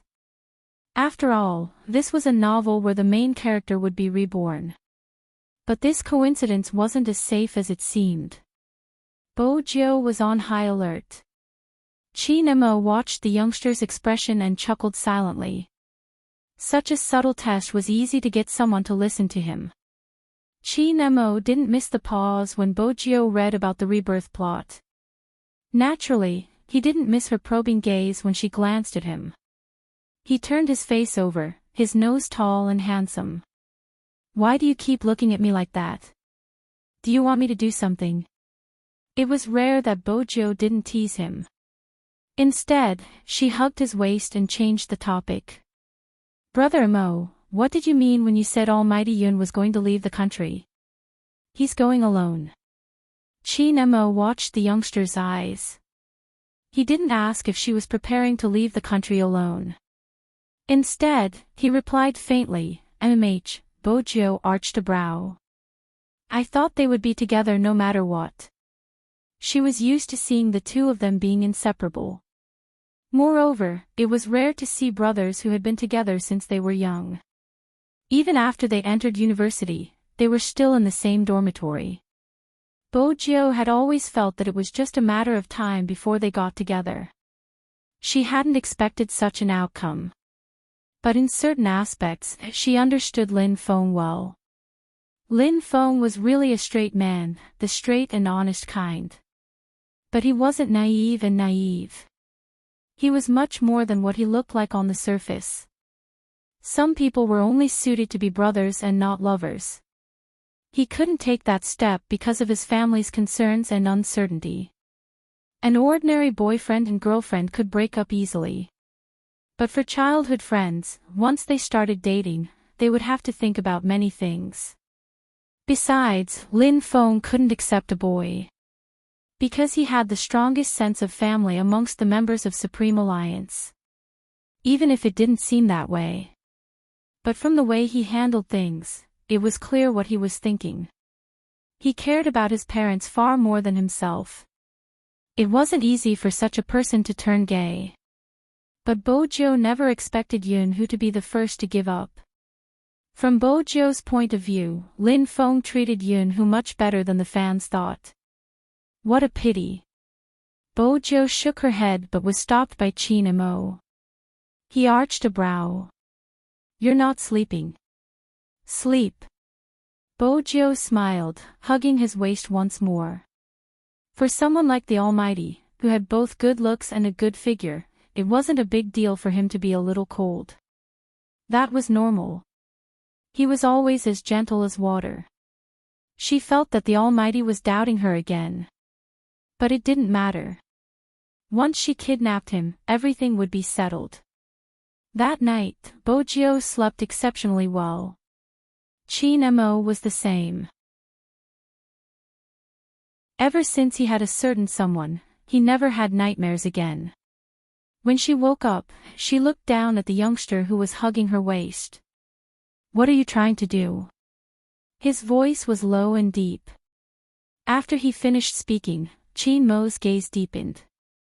Back then, when they fought, someone had been helping her the whole time. If it wasn't someone else, he would have known what Z looked like earlier. This time, it was the same at the commercial plaza. The man who appeared on the battle axe. If that was the case, everything made sense. Young Master Fu didn't know Hoshino, because Z was the one who knew Hoshino. Chin Mo glanced at the youngster in his arms, suppressing the anger that was surging out. At this moment, his phone lit up. It was a famous psychologist in the military. "I heard from Madam that you're in a relationship." Chin Mo took the phone over and pressed a message. "What do you want to say?" "Just say it. I just want to understand your current psychological state." "Chin Mo, you're the expert in this field. If you don't want to, even I can't treat you. But I'm really curious, why are you interested in a relationship?" The psychologist wore a white coat, glancing at the facilities in the military. "I can't imagine." Chin Mo's gaze was calm, just like what Bojo had said, filled with a celestial aura. "I'm currently in a good state, there aren't any signs of violence. If you want to ask about this, you can wash up and sleep. I told you I wouldn't accept such missions, you can see through everything I say." The psychologist threw his pen on the table. "Boss, when are you planning to return to the military?" "I don't have any plans at the moment." These 5 words were extremely cold. The psychiatrist was very upset. He had asked Magician to leave, but he was the only one who stayed. But, he raised his eyes and looked at the man standing in front of him. "General Chin, you've heard it too. Your son, my boss. Your son is my boss, and if he isn't willing, no one will be able to understand his heart." The man was dressed in a military uniform, his hands wrapped in white gloves. He already had a big son, but because of his face, it didn't seem that big at all. Instead, he smiled lightly, exuding the aura of a superior. "Since that's the case, start your weight-bearing training. Even if you can't understand my son's heart, you can still help to enlighten the new recruits. In terms of training, I have high hopes for you." Psychologist. Why did he feel that his message to boss was a trap? Deputy Zhang followed behind General Chin and asked probingly, "General, are you worried that young master is still affected by the previous incident?" The man paused for a moment. "How much do you know about the incident in Jiang City? A case similar to that year has appeared again." When Deputy Zhang spoke, there was an unknown fear in his eyes. After all, that mission had left a deep impression on him. "However, I heard that Z really came out and things are going well." The man pinched his brows. "Jiang City is fine, but there are problems within the major crime division. I'm not sure about the other cities, especially the cities near the borders. The military hasn't found a suitable candidate for this mission." "General, you want young master to return?" Deputy Zhang's eyes lit up. The man tilted his head, the traces of time on his body condensed on his shoulders. When he came back from the mission, many people suspected that he was hypnotized by the organization at that time. That's why he wasn't suitable for missions outside the borders. Moreover, he wasn't in the right state back then. He had never seen his son in such a state. He looked at his hands in a daze, his expression devoid of any other emotions. No matter who called him, he didn't respond. It was indeed as though he had been hypnotized. As a father, as well as the highest commander, General Chin's heart was tormented. But even so, everything was based on the country. This was the basic standard of a soldier.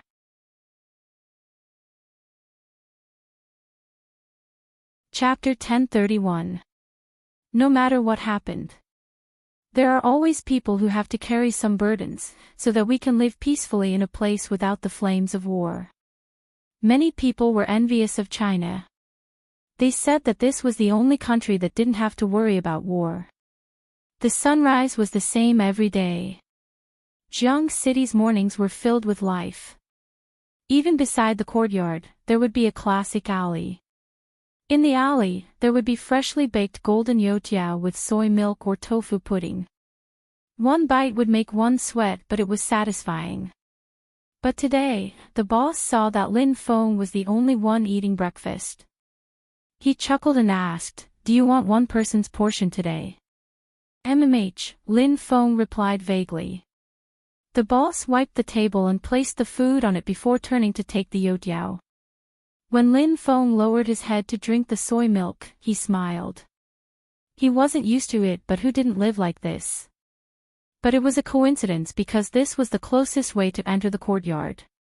Cabs wouldn't drive in. Hence, when Lin Feng raised his head to take the youtiao, he saw Yunhu, who hadn't returned all night, walking over. When Yunhu saw him, he paused. The boss laughed.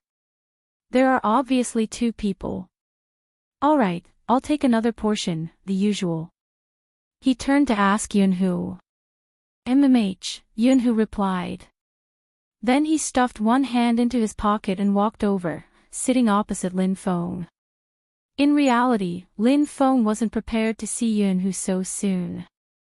But the other party acted as though nothing had happened. It wasn't appropriate for him to mention yesterday's incident. He didn't speak, lowering his head to drink another mouthful of soy milk. When the boss served the youtiao, he was shocked. What was going on with these two? In the past, when they sat here, they couldn't even finish their sentences, especially the one with fair skin. The boss was referring to Lin Feng. Yunhu was looking at him too. Then he turned his head and lit a cigarette. How was your sleep yesterday? It was all right. Lin Feng looked up. Smoking the moment you woke up? Yunhu rubbed his eyes and smiled. It's refreshing. When Lin Feng heard this word, he didn't know what expression to make. Indeed, he looked like he had been tormented the whole night. He could only smile. Otherwise, no matter what he said, he would end up like an idiot just like yesterday. Yunhu watched his smile, lowered his head slowly, and drank a mouthful of soy milk. Just like before, the two of them sat at the same stall and ate breakfast, but the atmosphere was completely different. Perhaps Lin Feng also realized that he couldn't let the atmosphere get too awkward. He bit his fried dough stick and asked, I heard from Auntie that you've already booked your plane ticket. Yunhu had always been a man of few words. We'll be flying in 2 weeks. Lin Feng sighed. The world of the top students. When you go there, remember to send me anything good. I'm not picky. At this moment, Yunhu seemed to have recovered his composure. I know. Lin Feng didn't say anything else. He swallowed the fried dough stick with the last mouthful of soy milk. After he was done, he stuffed his hands into his pockets and waited for Yunhu. The two of them entered the courtyard together. When it was time to enter the house, Yunhu paused. You really aren't leaving the country? No. Lin Feng smiled. Why? Yunhu, nothing. Lin Feng, that person last night. When he saw Yunhu's gaze sweeping over, Lin Feng explained, it's not bad, I can go overseas with you. They are more lenient in this aspect, but you have to be careful, don't let your family scare Auntie and Uncle. Yunhu didn't know why he laughed, but there wasn't a hint of a smile in his eyes. Firstly, your evaluation of others is not bad, they are quite obedient. That's good. Lin Feng's stomach no longer hurt. He reached out and patted his shoulder. I wish you happiness. I'll go in first, I'm still sleepy. Yunhu replied again. All right. But he stood in the same spot without leaving. Lin Feng took 2 steps and turned back. Is there anything else? You should find a girlfriend, right? Yunhu's voice was faint. Lin Feng frowned. I don't have such plans. Find one soon. Yunhu chuckled lightly. Hey, Lin Feng replied. Don't drag me into the pit when you're no longer single. I enjoy my current state, let's talk about it later. Yunhu still didn't move. This time, Lin Feng didn't turn back because Mother Lin had woken up. My mom is calling me, she must be asking me to play music for her. Lin Feng lifted his head and glanced at the Lin family, smiling at Yunhu. I'm going in. He really walked in. He probably didn't want to see the person who hadn't slept the entire night. Were all youngsters so demanding? Lin Feng laughed, his hair covering his face, the corners of his lips sinking. Hey, is Huzi outside? Mother Lin asked. Lin Feng reached out to stop her.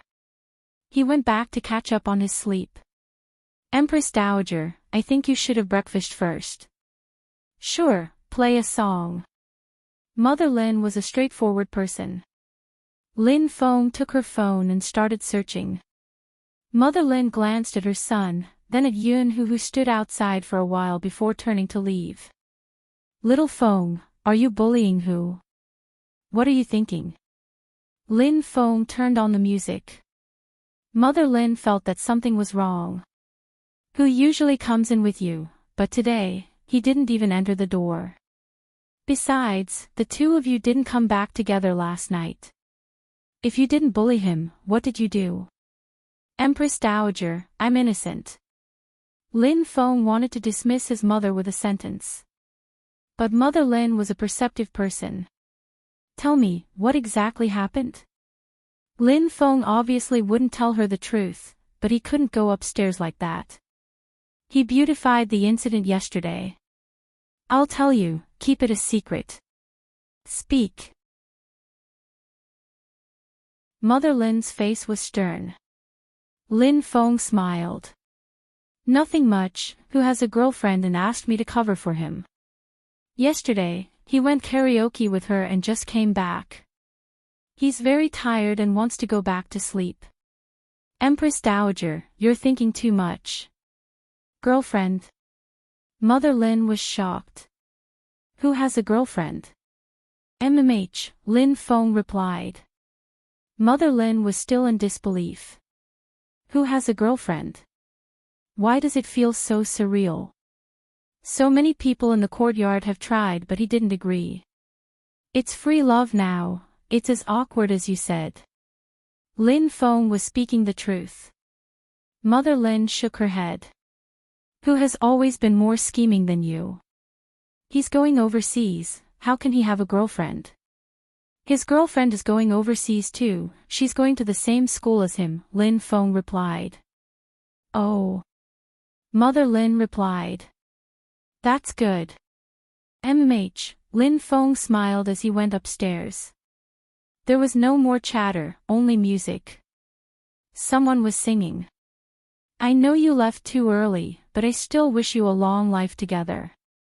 All good things must come to an end.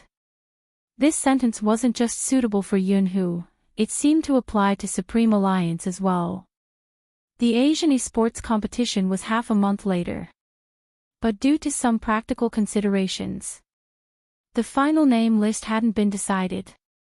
Regardless of whether it was Supreme Alliance or Xiangnan, it didn't seem right to send either team.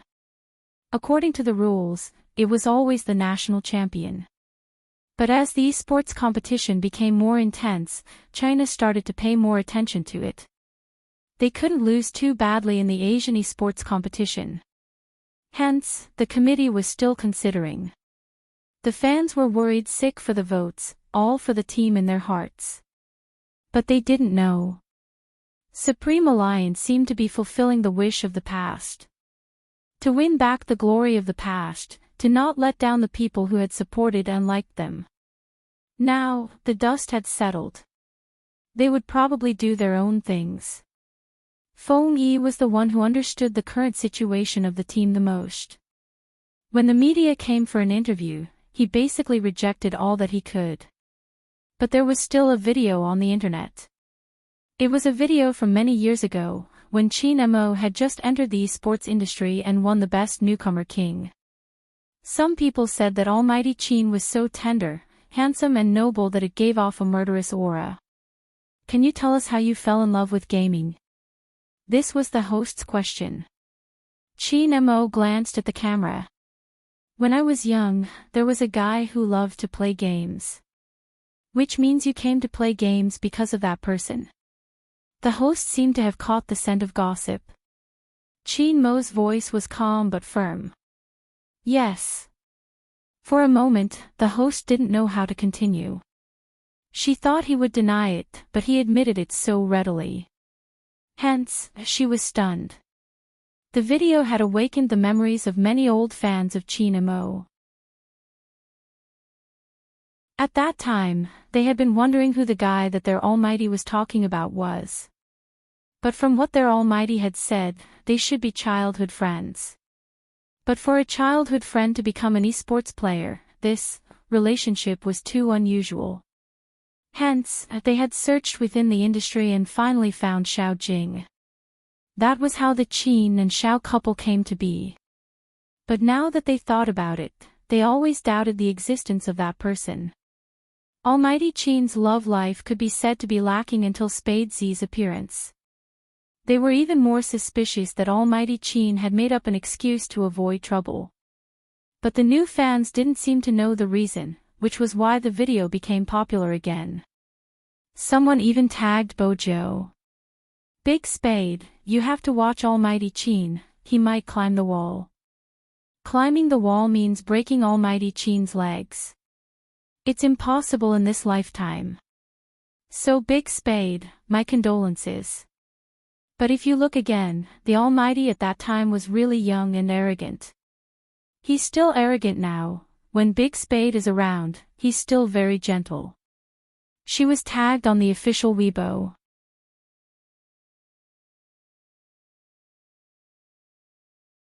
Chapter 1032. On the screen was the Almighty's younger self. It was the fight at the Fifth Avenue. She hadn't taken a close look at the Almighty's appearance. Hence, her memory was filled with his proud and independent figure, as well as the time he had grabbed her wrist, the beautiful curve of his chin amidst the broken light. Now, the Almighty from so many years ago was in front of her. Her attention wasn't on his cold and handsome face. Instead, it was on his words. When I was young, there was a youngster who loved to game. Which means you're gaming because of that person. Yes. When he said the last word, he looked into the camera. He looked like a youngster, with thin lips and a high nose bridge, his eyes so dark they seemed to glow. Bojo gulped. When they had been young, he hadn't gamed often and had spent most of his time with her. When she had brought the keyboard over, she had shown him the simple code she had written. It was a small game that could be operated by pressing the up and down buttons.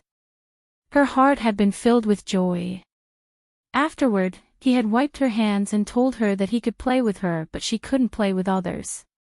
If she got dirty and rubbed herself against him, he wouldn't like it. This was easy to achieve. Hence, in the afternoon, she had plugged in the keyboard and set up a game target. The two of them had played the King of Fighters together. She could still remember his question, "You like it?" MMH. At that time, she had been looking at his prideful and fair face and had blurted out that she liked it. She hadn't expected the Almighty to think that she liked the game. Bojo's fingers pressed down on the mouse, pausing on the interview. She rewound slightly and listened to the two sentences again. After listening to it 3 to 4 times, her lips curved upwards. She looked at the comments from her fans.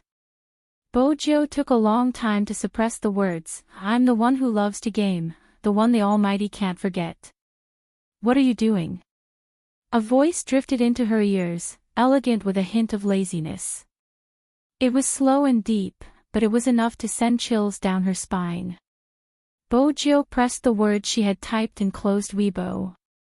She glanced up with a smile. Browsing the internet. With her movements, the loose collar slid down, revealing the skin underneath. It was porcelain white and smooth, the shade of his collarbone just right. It was beautiful, just like milk. Chin Mo seemed to have just taken a shower. He hadn't dried his hair, and it was dripping wet. When he saw this scene, his gaze deepened. Come here.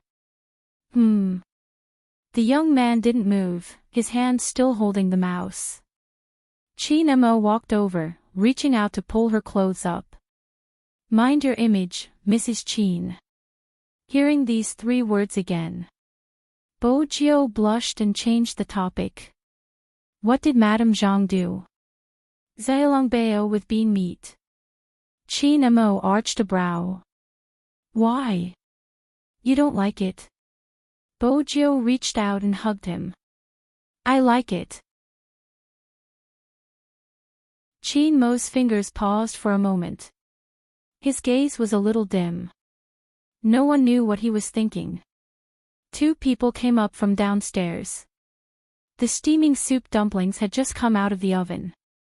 Although it was called Zhaolongbao, it was steamed at home, and it was many times more delicious than the ones outside. The surface was soft and chewy, and when the filling was bitten, it left a fragrant taste in the mouth. She thought that 1 basket was enough for the 2 of them. But in the end, when Madame Zhang saw the youngster biting on the last meat bun, she raised her head and asked if she had any more. That was when Madame Zhang realized that she had made too little for breakfast. I'll steam another basket now, Madame Zhang said. Chin Mo replied, there's no need. She'll have a stomachache when she's full. Bo Jiao was still greedy. She lay there, full of energy. Chin Mo felt that this scene was a little familiar, but he couldn't pinpoint where he had seen it before. But the person in front of him seemed to have shrunk a lot. She was still muttering, Momo, can you let me eat another meat bun? I'll eat another one. You've said this 5 times. It was his voice. You gave me all 5, I don't need a 6th one. 6666. This number is auspicious, auspicious. The little fellow was always reasonable. He didn't speak, his fingers pressing on her round tummy. He only said 2 words, shut up. The image was blurry and ethereal, as though it didn't exist. Chin Mo's mind went blank for a moment. When he turned back, the youngster was tugging on his sleeve, her eyes filled with worry. Is your hand hurting again?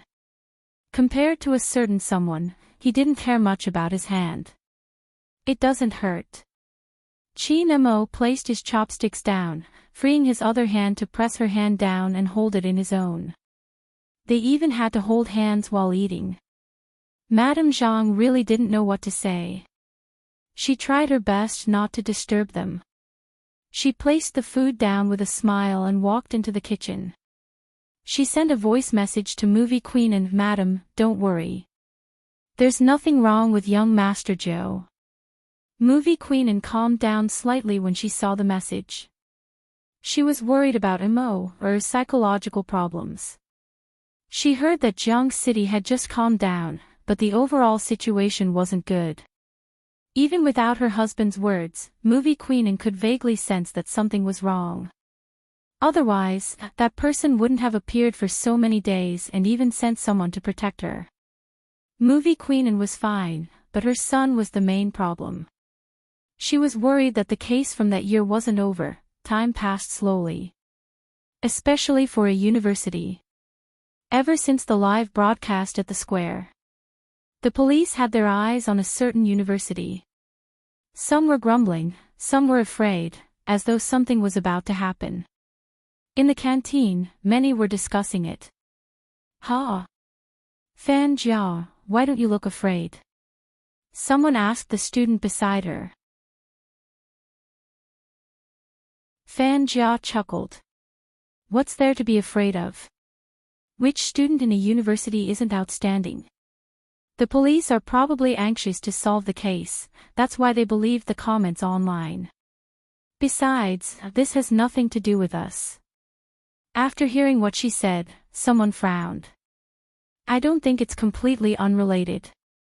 Don't you watch the news? That person has done so many terrible things. Not only did he encourage others to commit suicide, but he also instigated others to infringe on copyright. In the end, he even killed the original author. Isn't that a terrible thing? What we need to do now is to cooperate with the police. Honestly, regardless of whether it's someone from a university, I hope to catch the culprit as soon as possible. I have a feeling that the culprit is inhumane.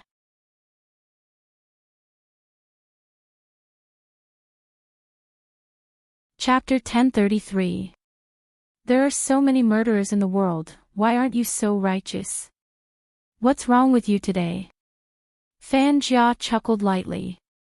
I only said one sentence, why did you say so much? The girl glanced at her. There are many murderers, but no matter how many there are, it's still wrong. Besides, this isn't about righteousness, it's the foundation of being human. Ha! Fan Jia chuckled. Alright, it's something so far away, why are you thinking about it? Fan Jia isn't wrong, ever since Z's live stream, the police have been investigating every day. It's so annoying and the others are brainless, messing up the school. Do you think Z has a grudge with the murderer? He didn't kill him, why is he so meddlesome? Everything was fine at first. Everything was fine. The girl stopped eating, her brows furrowing. She couldn't understand what was wrong with her two classmates. Wasn't it right to arrest the murderer? If it hadn't been for the live stream, the murdered author wouldn't have been able to seek redress. If it hadn't been for the protection of the police, the murderer hiding in their school would have acted long ago. They wouldn't have known who the next victim would be. If it hadn't been for everyone's combined strength, some truths and grievances would have been buried in the darkness forever, never to see the light of day. Why did all good deeds have a different flavor when spoken by two people? The girl felt a chill in her heart. It was an indescribable chill. She even questioned herself why people were like this. For example, the girl who had advised her just now. She had been bright and innocent when she entered school. Even though she liked to go with the flow, she hadn't said anything like that. What did it mean to have a grudge against the murderer? Exposing and arresting such an inhumane murderer was the only way to protect everyone. The girl was an ordinary person, she didn't have the ability to do so. She was thankful for those who had the ability and were willing to risk their lives to do so. It was written in a book. When you opened your eyes every day to the bustling traffic, it was the most ordinary peaceful era. It was a place where blood was exchanged. Why did they blame the people who bled but not the murderer? The girl couldn't understand. When her roommate brought up another case, she shrugged her shoulders. Also, as a passerby, let's talk about the original author you mentioned earlier. She's already dead, so what? Why did she have to go against the copyright infringers? Isn't she a little too petty? Besides, didn't you notice that after this incident, the sales of her books increased? I'm not saying that she's trying to create hype, but that's the truth. Not only is it morally impermissible, it's also the same from a legal perspective. That's the root of the matter. Also, you didn't say that the original work was hyping things up, but that's what you meant. Since it's so offensive, don't pretend to judge others. I don't think we're suited to be friends anymore. Your arguments are too scary, so you better watch out. It was indeed terrifying. The girl couldn't tell what was wrong. She knew that he used to be a person without any ideas. But after sleeping with Fan Jia, he seemed to have changed. It was as though he had been influenced by Fan Jia to the point where his entire being was distorted. She wasn't sure if this was normal, but she instinctively wanted to distance herself. Fan Jia watched the girl's back view, breaking into a smile. She comforted the angry classmate beside her. Why are you arguing with her? Let her speak if she wants to. She doesn't have any aura at all, she's completely different from you. The classmate broke into a smile. Indeed, it's boring. Oh right, Fan Jia, many people joined the chat group you asked me to create previously. I named it Spade Z and it attracted a lot of fans, but some people suspected that I wasn't a fan of Spade Z. Thankfully, the friends in the group helped me and now, everyone has the same opinion. You're too smart, just a few words and they changed their minds. That's how it should be. Some people have nothing better to do. If they want to kill someone, then so be it. What has it got to do with us? I had the same thoughts as you, that's why I asked you to create the group. But you have to understand that some people are troublesome, hence, it's better to keep the group a secret. Fan Jia's mood finally lifted. We have to clear a university's name. That's right. The classmate was filled with fighting spirit. Helping a tyrant to do evil had become a way to clear their name. In reality, if it wasn't for such people, Fan Jia wouldn't have known how to escape. The crime squad that C had recruited made it impossible for her to do anything else. That wasn't all, every time she touched the computer, someone would record it. The maiden's sacrifice had been interrupted. Not only had she lost 2 helpers, but she had also lost the endless supply of goods. Her brother's plan back then was to control people's thoughts and make use of them. She majored in psychology, just like Qin Mo. She could tell a person's thoughts from their actions. Those who liked Spade Z had joined the private chat group even though they knew about the announcement. This meant that they only cared about their likes and didn't care about hurting others. This way, the foundation would be laid. She would follow their thoughts and give them a few hints. Those people would become her invisible helpers. As long as she tore open this hole and used the group to influence them, planting a seed in their hearts, a university would become hers in the future. If the crime squad found out something, it would be Spade Z's fault since the group was created under his name. After Fan Jia was done, the organization urged her twice but she didn't return. Instead, she gave them a call. Let's wait for a few more days. What are you waiting for? If you don't leave now, you might be found.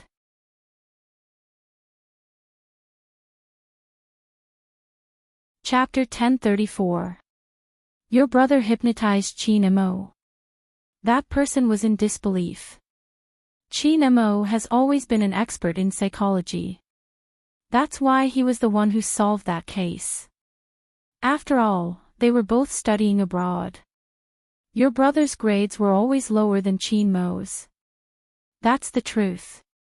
Besides, the Qin family has been the same for generations, they aren't affected by external factors. How could your brother hypnotize Qin Mo?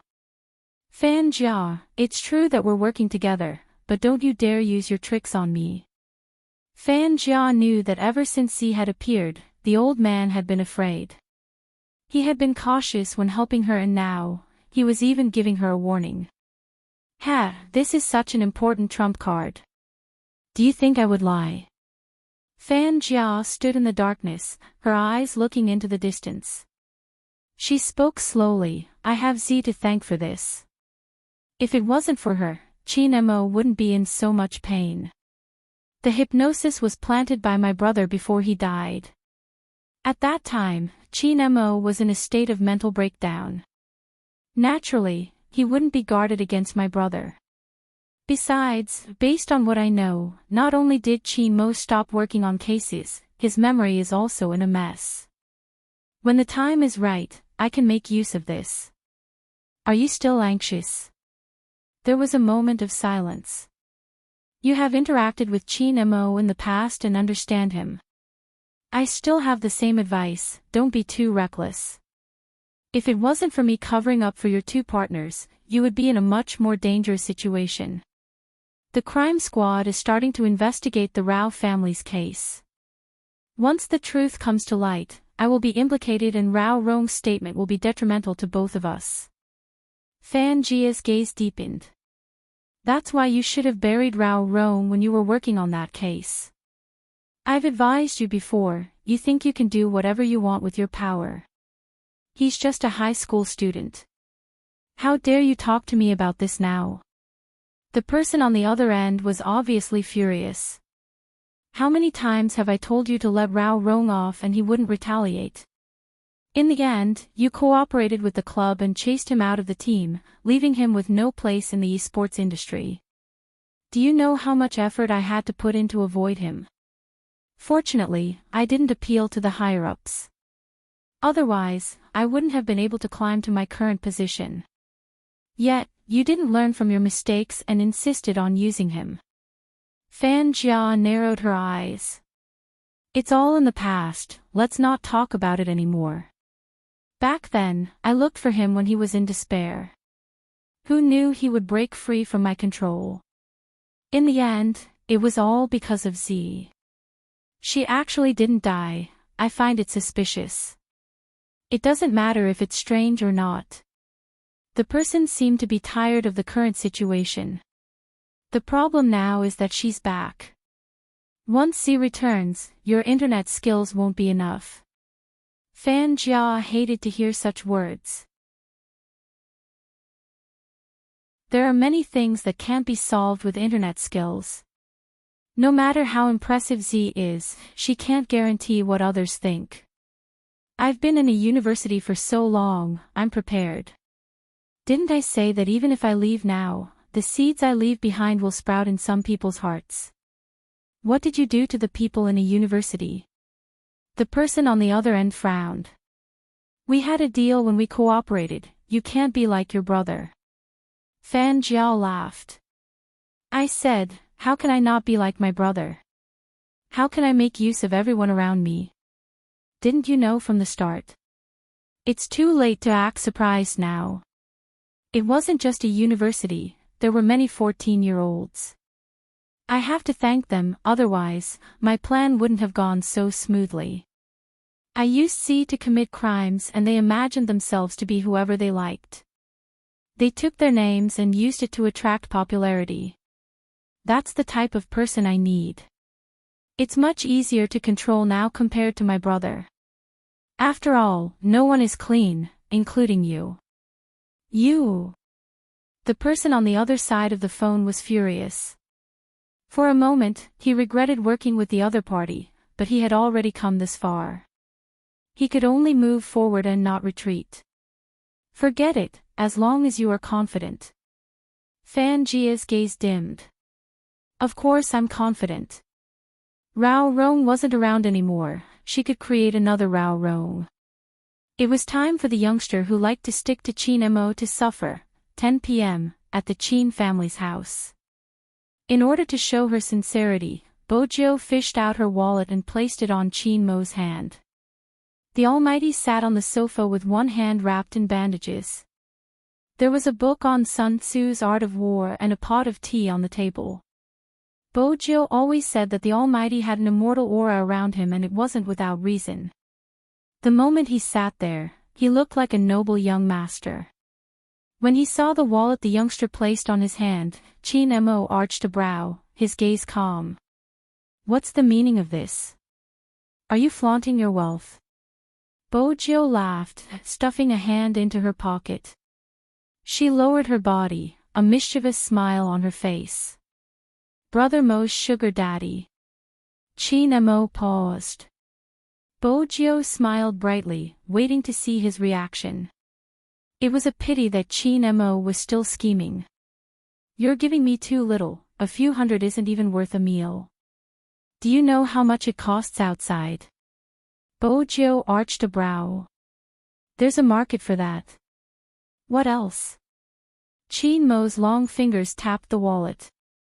Bojo knelt down, a smile on her face. Brother Mo, how much is it? 1 million for a meal, Qin Mo replied calmly. Bojo muttered, that's too expensive. It was better to just kidnap him. Tell me, what do you want with your wallet? Qin Mo fiddled with the wallet, something flashing past his eyes. Bojo stood up, dressed in a pure white shirt and long pants. With her silver hair, she looked like a prince that had fallen to the mortal world. I want to settle some matters at home before I head overseas, in case someone bullies Madam He when I'm not around. I'll leave my identity card with Brother Mo to prove that I'm a legitimate pretty boy. Chin Mo reached out to pour himself a cup of tea, his face handsome as he spoke nonchalantly. From what you're saying, you aren't coming back after going overseas? Bojo paused, her lips lifting. If I'm filming a movie, I won't be staying there for long. With my mother around, I can't travel far. Since I have my own matters to attend to, I can only let those who can harm my mother rest before I leave. Just rest. Chin Mo glanced up, his deep gaze meeting the youngster's face.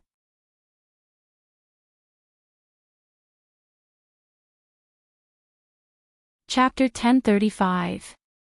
After listening to the youngster, Chin Mo took a sip of tea. Chin Mo took a sip of tea and said faintly, "Empty shares." His words hit the nail on the head.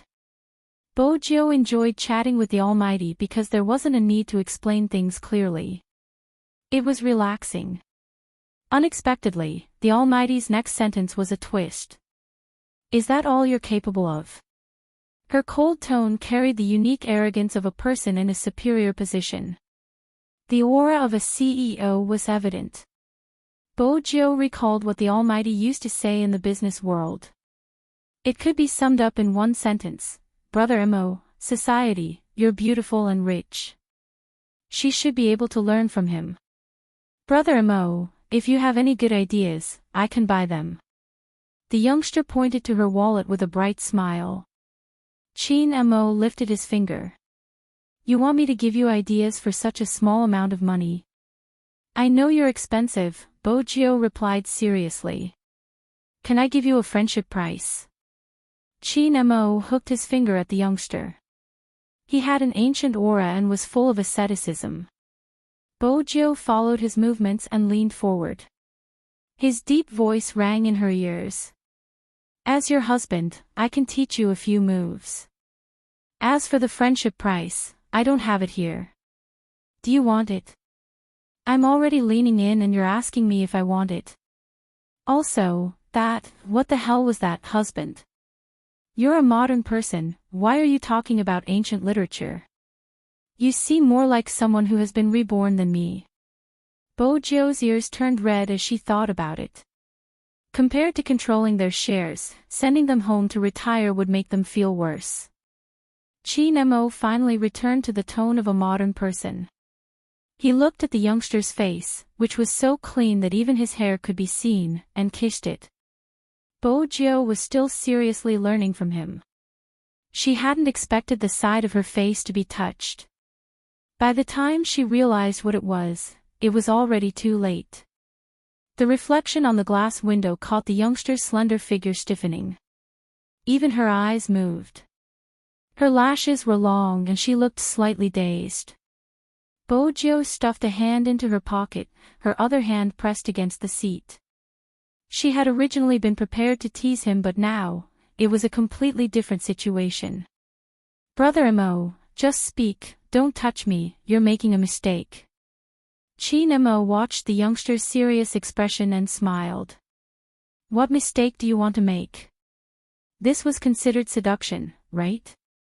The Almighty was simply a demon. Bojo endured for a long time, not wavering in front of his beauty. She couldn't tell anyone that she wanted to kidnap the Almighty.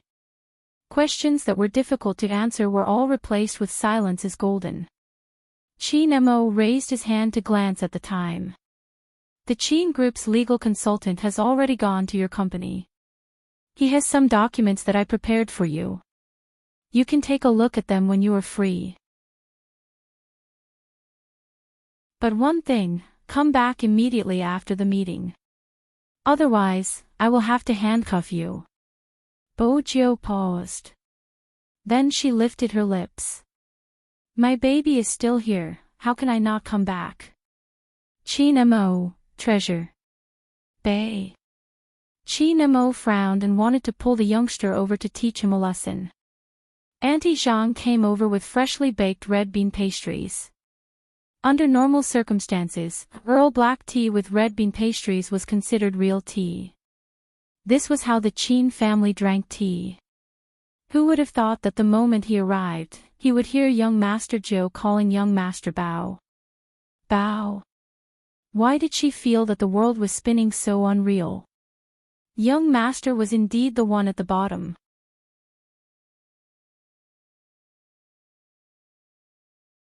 Chapter 1036. Both Qin Mo and Bo Jiu understood the meaning written on Madame Zhang's face.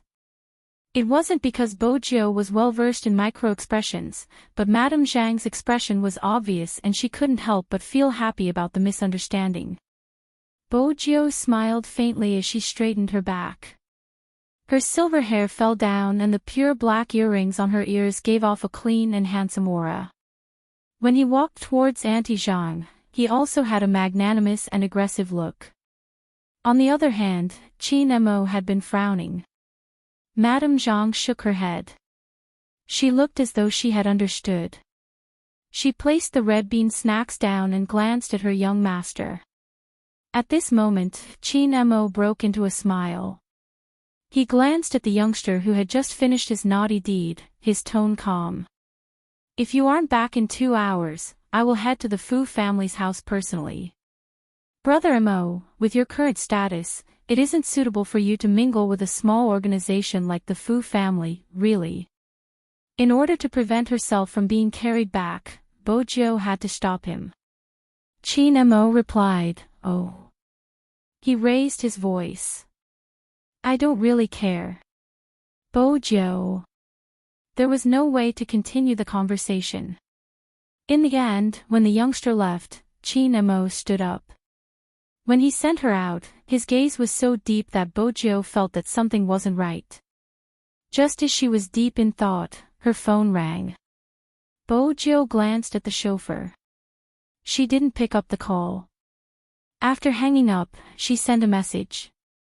"There's a change in plans." The 4 words made Hoshino, who was lying on the balcony, sit up. The sun shone on his back, and even his white shirt seemed to be emitting a gentle glow. His slender fingers pressed on it. How did it change? "I will be going overseas with Qin Mo tomorrow to act in a movie. I can use this opportunity to escape." Bo Jiu's gaze wasn't fixed on her phone when she typed. Her arms hung down naturally. Even if the chauffeur was sitting in front, he wouldn't notice her message. Hoshino caressed his black hair, his smile warm. "MMH, it's convenient overseas." "There's a little inconvenient." Bo Jiu took a moment before sending the message. Hoshino walked towards the computer. "What is it?" "I want to kidnap Qin Mo." Since they had started, the next step was straightforward. When Hoshino saw the line of words on his phone, his hand that was about to touch the teacup suddenly stopped. Even his expression was a little different than usual.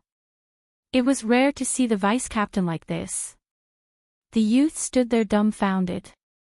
What was going on? Could it be that the vice-captain wasn't satisfied with his performance just now? He did die once, but that was a 1v5. The baby-faced youth was still trembling. Although the vice-captain had a good temper, the better the temper, the more chills they would feel when they were disciplining you. What he imagined didn't happen. The youth saw the vice-captain put down the teacup in his hand and paused for a moment.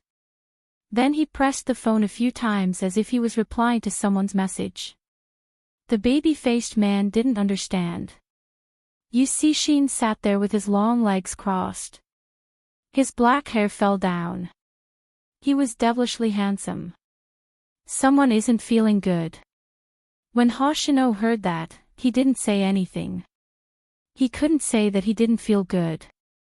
But he didn't expect Z to like Qin Mo so much that she wanted to kidnap him. In Hoshino's heart, that person would always be lonely. Even when he was by her side, it was the same.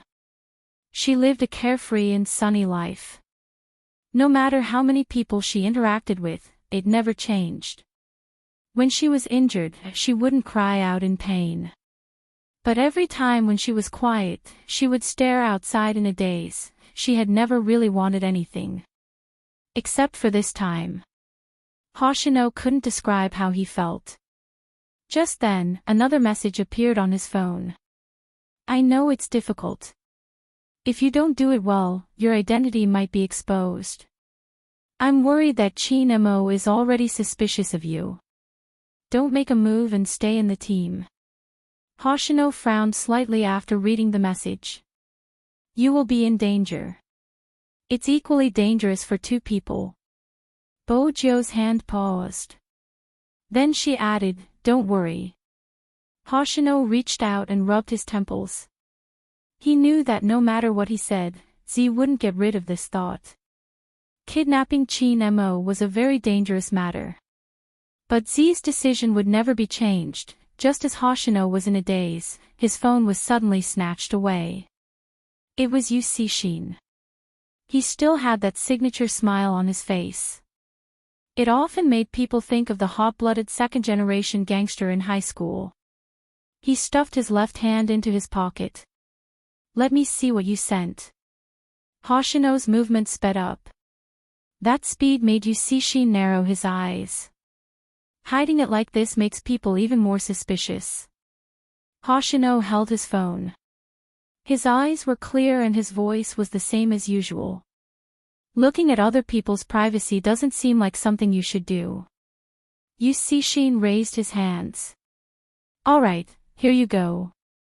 Then, he tilted his head and his voice came over. Chin Mo is already suspicious of you. You should restrain yourself. Don't go against the wind and commit crimes. Hoshino raised his eyebrows. He was as gentle as jade and elegant as a gentleman.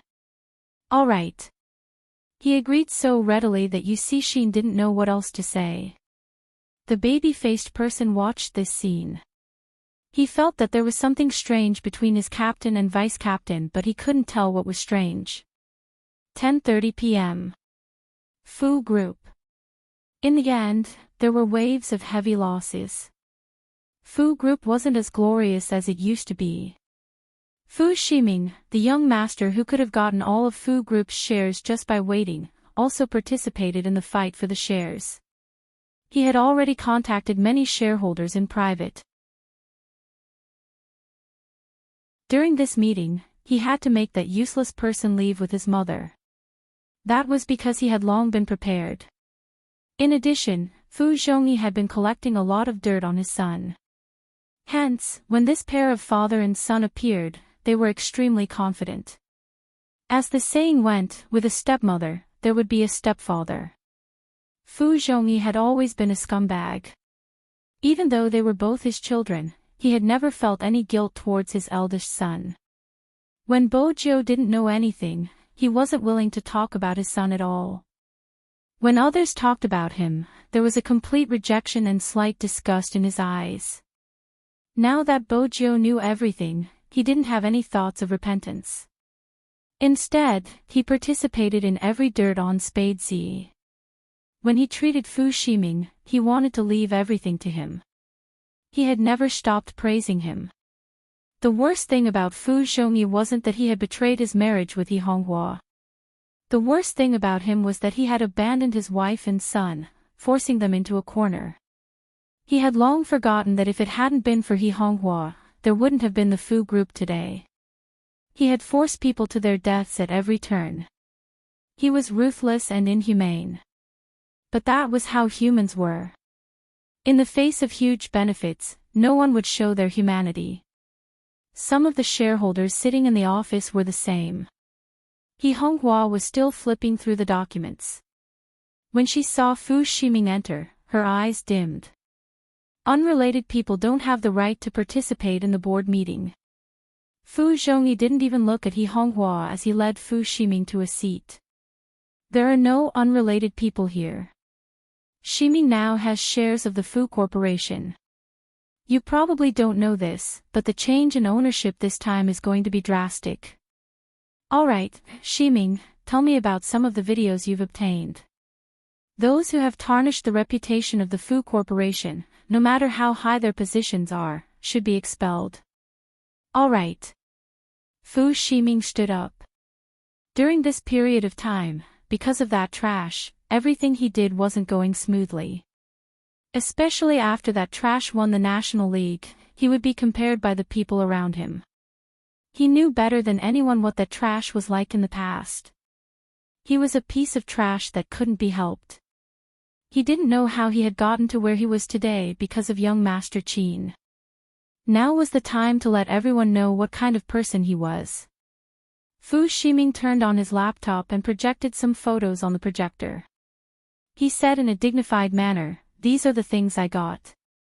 Big Brother's private life has always been messy.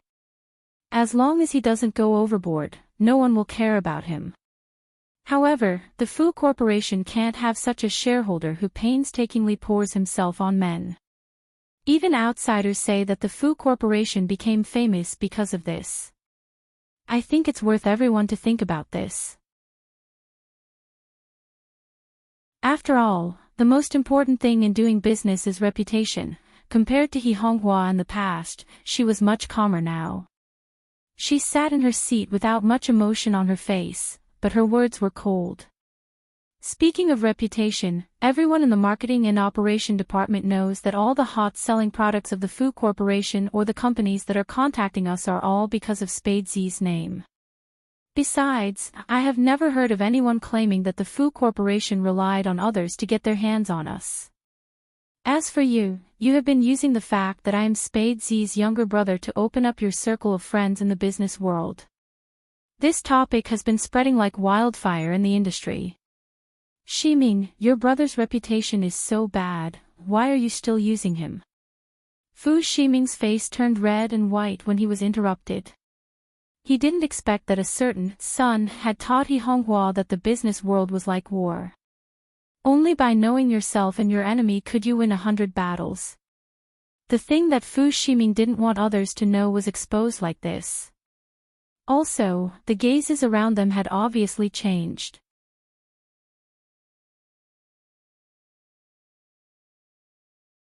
Chapter 1037. My dear nephew's words are reasonable. Just as He Honghua was about to say something, a man in his 50s interrupted her with a smile. I don't deny the benefits brought by Spade Z's name, but when doing business, we have to pay attention to variables. Originally, this matter would have been settled and we wouldn't have interfered, right? But now, everything will be announced in the afternoon. When that happens, Spade Z's name won't be able to bring benefits to the company. Honghua, let me say something from a neutral point of view. Sometimes, you really need to discipline our young Master Fu. I know you guys have a lot of shares now and your words are tough, but this isn't how the company does things. You have to understand the people sitting here, some things have gone overboard and we will consider withdrawing our investment. I think so too. The company's reputation will definitely be affected when there's a problem with the shareholders. It doesn't matter how much we received in the past, the most important thing is that there's a problem now. Since there's a problem, I think we have to deal with it. At the very least, we have to get our young Master Fu to explain himself. Don't you agree? Yeah, once this matter blows up, we are also worried about whether we can get our money back. When He Honghua heard this, she felt disgusted. These people. How could they be so shameless? All the customer analysis is on the data. The profits brought by Spade Z's name are enough for you to get a year's worth of dividends without doing anything.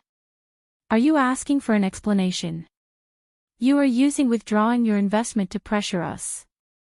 When the man in his 50s heard this, he spoke again. When have we ever pressured you? Your misunderstanding is really displeasing. Honghua, I am starting to doubt whether you are suitable to be the chairman of the board of directors. When Fu Shiming heard this, he put on an act and said, Uncle Li, don't get angry. Mr. He, Big Bro has made a fatal mistake in the company. As shareholders, we all have the right to ask for an explanation. It doesn't seem right for you to misunderstand us like this. No matter how big of a grudge you have against me in private, you don't want to see me here. However, every single one of our suggestions is for the company to be better. You misunderstand us like this and it really leaves us speechless. He Honghua was caught in a pincer attack by these two people. With just one look, it was obvious that they had come prepared. Those who didn't know better would think that He Honghua was petty. In reality, one person was playing the bad cop, while the other was playing the good cop. In the end, they were the ones who were good for the company. Think about who owns this company now, and whose breakthrough in quality is the reason why the profit points are profitable. He Honghua clenched her fists. Fu Shiming stood to the side and said, "It's useless to just explain about this matter. Director, he should apologize to everyone on behalf of Big Brother." Apologize? He Honghua's face turned red with anger. Are you dreaming?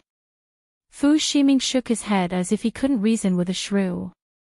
Forget it, nephew. It's useless for you to say so much to her.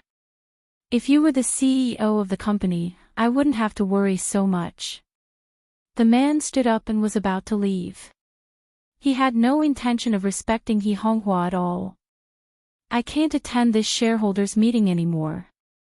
I'll come back after I see some sincerity. However, as soon as he finished speaking. Click. The door of the conference room was pushed open.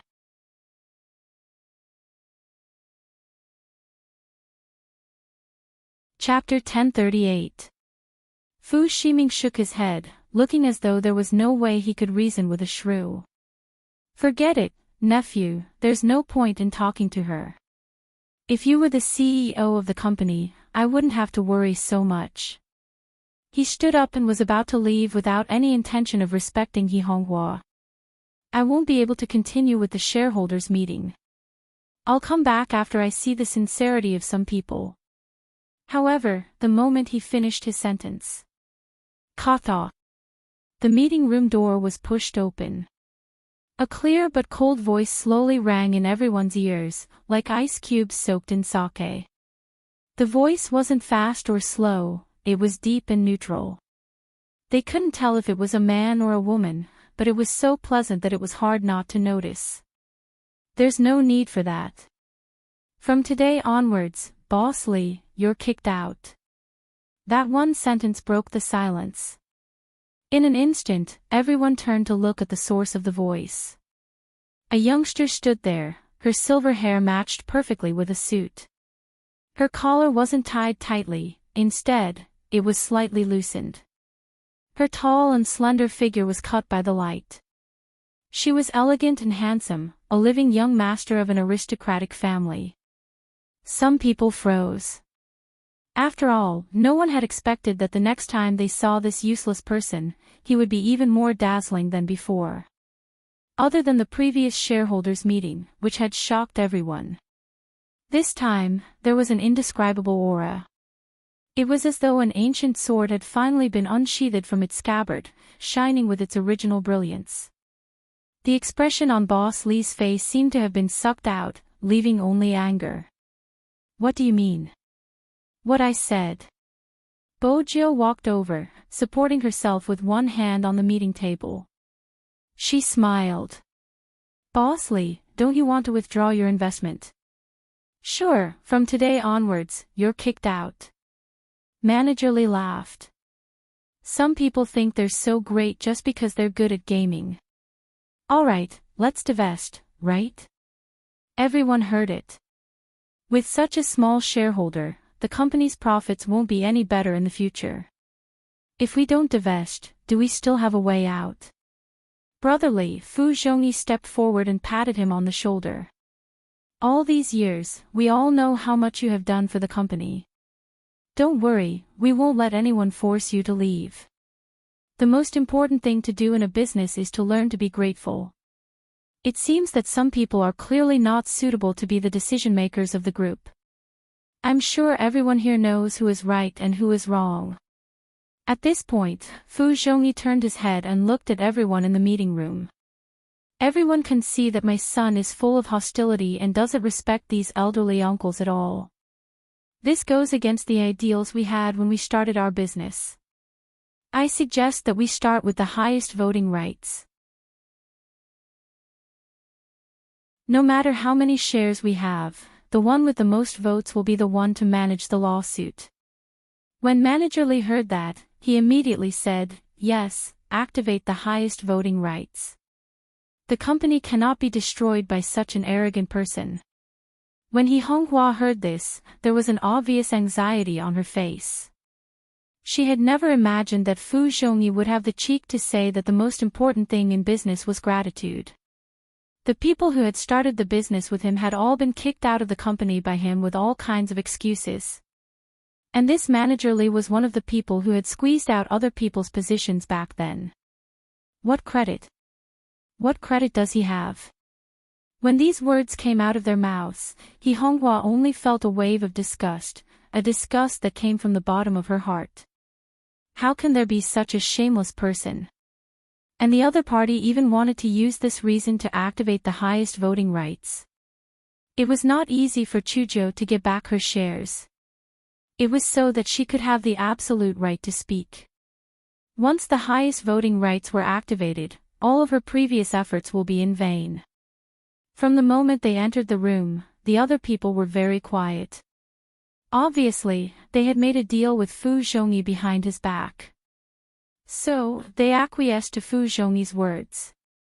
When He Honghua saw this situation, she was very anxious and wanted to say something. The youngster just sat there and said casually, "Credit? When did Manager Lee do anything that is beneficial to the company? Aren't you always getting rebates for purchases? Who are you saying is getting rebates?" Manager Lee exploded on the spot, "I'm telling you, don't slander me." The youngster looked at him and said very slowly, "Lawyer Bai." "Lawyer Bai? Which Lawyer Bai?" When Lawyer Bai is mentioned, the first thing that people think of is the word Bai.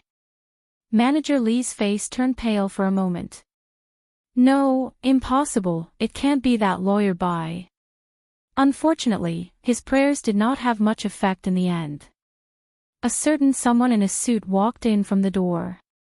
He was carrying a briefcase in his hand. His handsome face almost became the living sign of the entire lawyer world. Ordinary people may not know this person. But those in the business circle know him. Because no matter how low the case was, he was able to completely reverse the situation. At this time, even Fu Zhongyi's smiling face stiffened. Not to mention, Manager Lee who was speaking righteously just now. How is this possible? How can he hire Lawyer Bai? Basically, many people know how difficult it is to get an appointment with Lawyer Bai. It is said that he has been appearing in court for a year. Previously, there was a very rich boss who gave Lawyer Bai 1 million yuan. But, Lawyer Bai ignored him and asked him to meet him in order. Some people also inquired about how a small lawyer can have such a big ability. After all, there is no one in this world who doesn't like money. But no matter how much they inquired, they couldn't find out about Lawyer Bai's family background. Some people in the business circle wanted him to help with urgent matters, but Lawyer Bai didn't agree even once. Now, he had actually appeared here, and he was even invited by that useless young master who had no connections at all. How could Manager Lee not be afraid? Even his arrogance was a little weaker than before. Fu Zhongyi clenched his fists, moving to block the way. Lawyer Bai, who was holding the briefcase, stopped and glanced at Fu Zhongyi. Fu Zhongyi smiled. "Lawyer Bai, I know you received money, so you had to make a trip here. How about this, I can double the amount that the person who doesn't care about the company gave you." Fu Zhongyi's words were especially generous. He didn't look like he was broke when the company was in trouble. However, after Fu Zhongyi finished his sentence, Lawyer Bai revealed a mocking smile. He walked past Fu Zhongyi, heading towards the youngster. His voice was calm. "Boss, can we begin, boss?" Was he calling young Master Fu? Was that possible? Gasps could be heard in the entire conference room, mainly due to the shock. Fu Zhongyi's expression froze completely, as though he had been punched in the face.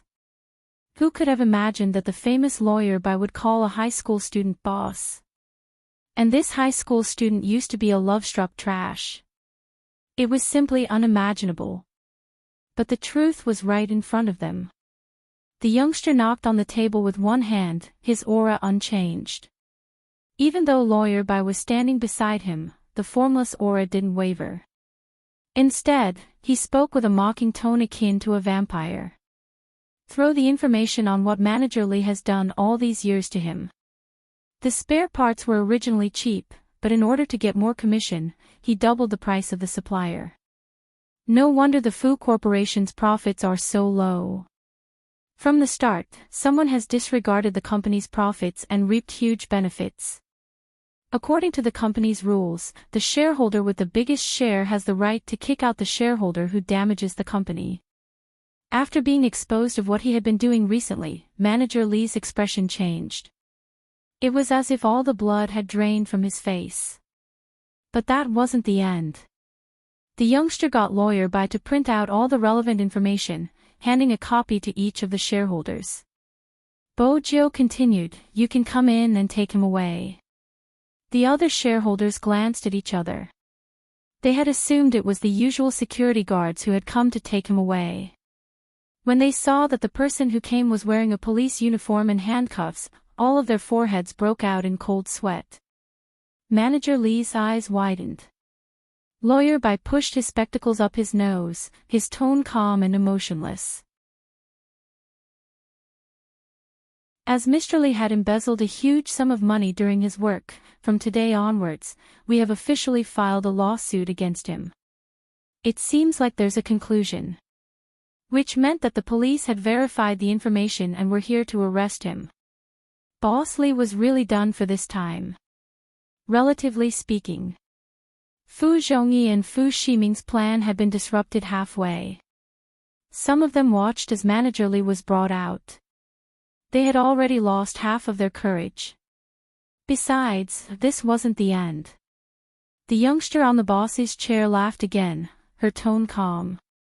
"I heard someone wants to withdraw his investment. Which uncle is it? Stand up for me." The fat man who had helped Manager Li and Fu Zhongyi to suppress He Honghua was sweating profusely. The sound of the metal cuffs on Manager Li's hands made him feel as though he was going to end up the same way. He had only taken Fu Zhongyi's money and helped them verbally. He had no intention of withdrawing his investment. After all, there were 3 or 4 people who wanted to rebel. In the current Fu Corporation, if they didn't do something, they could be eliminated at any time. This wasn't the life they wanted. They just wanted money, they didn't want to do anything. Fu Zhongyi had clearly said that as long as he could regain control of the Fu Corporation, his dividends would increase by 20% and even his position would rise. But he had never expected things to turn out this way.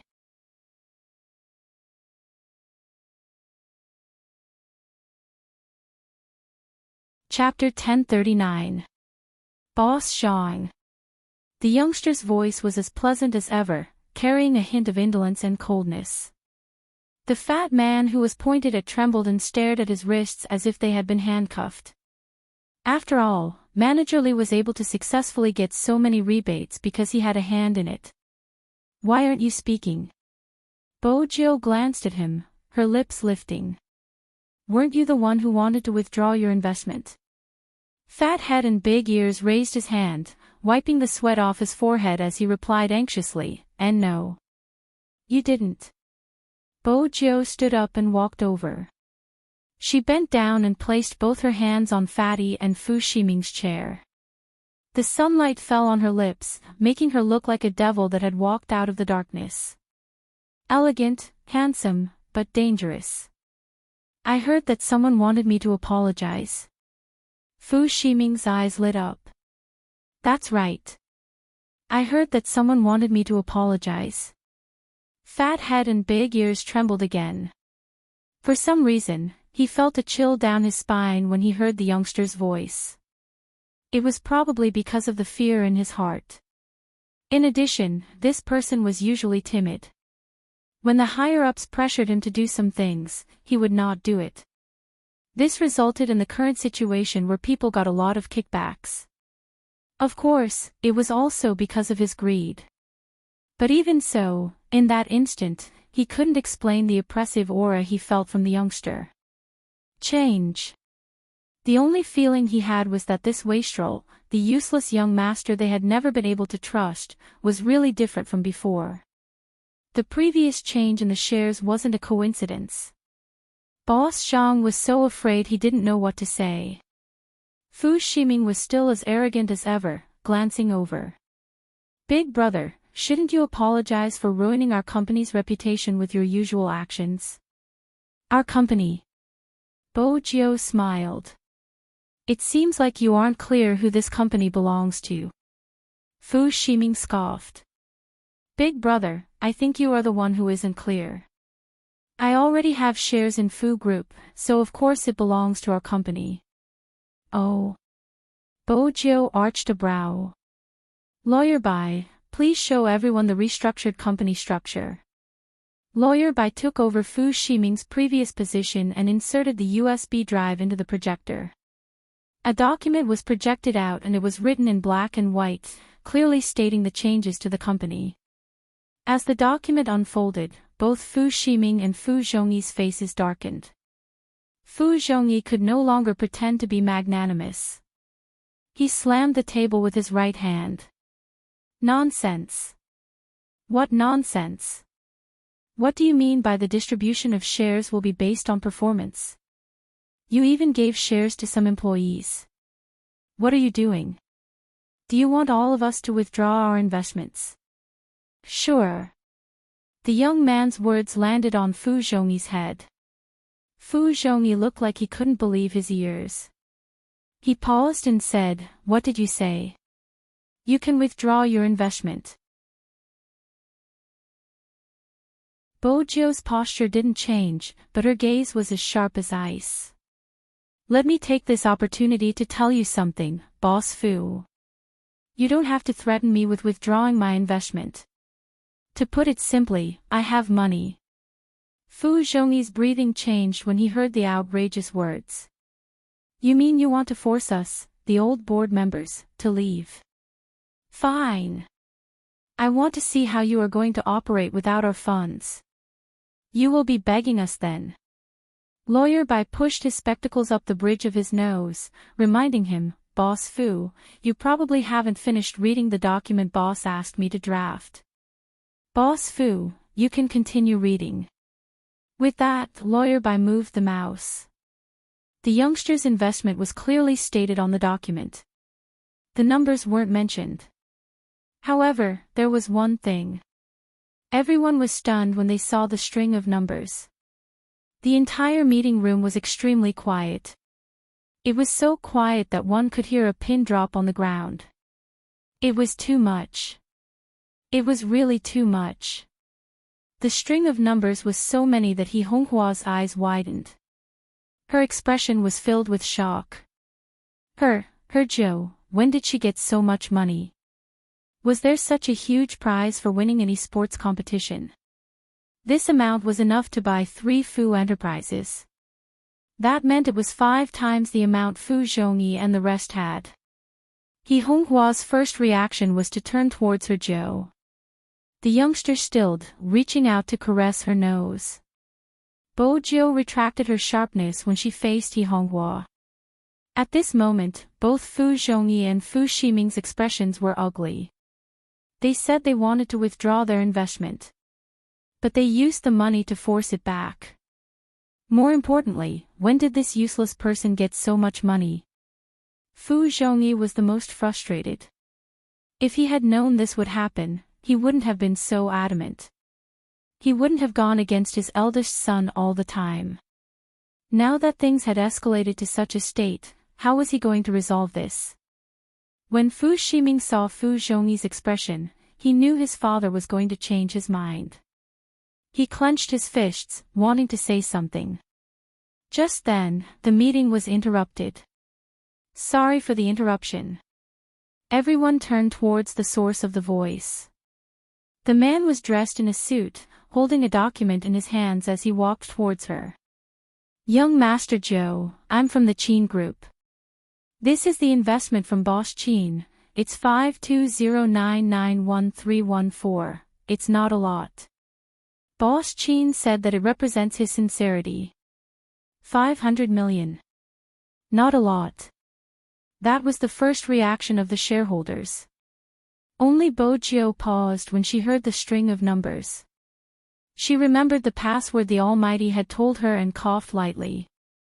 "Tell Brother Mo that I've received his sincerity, but he doesn't need the investment."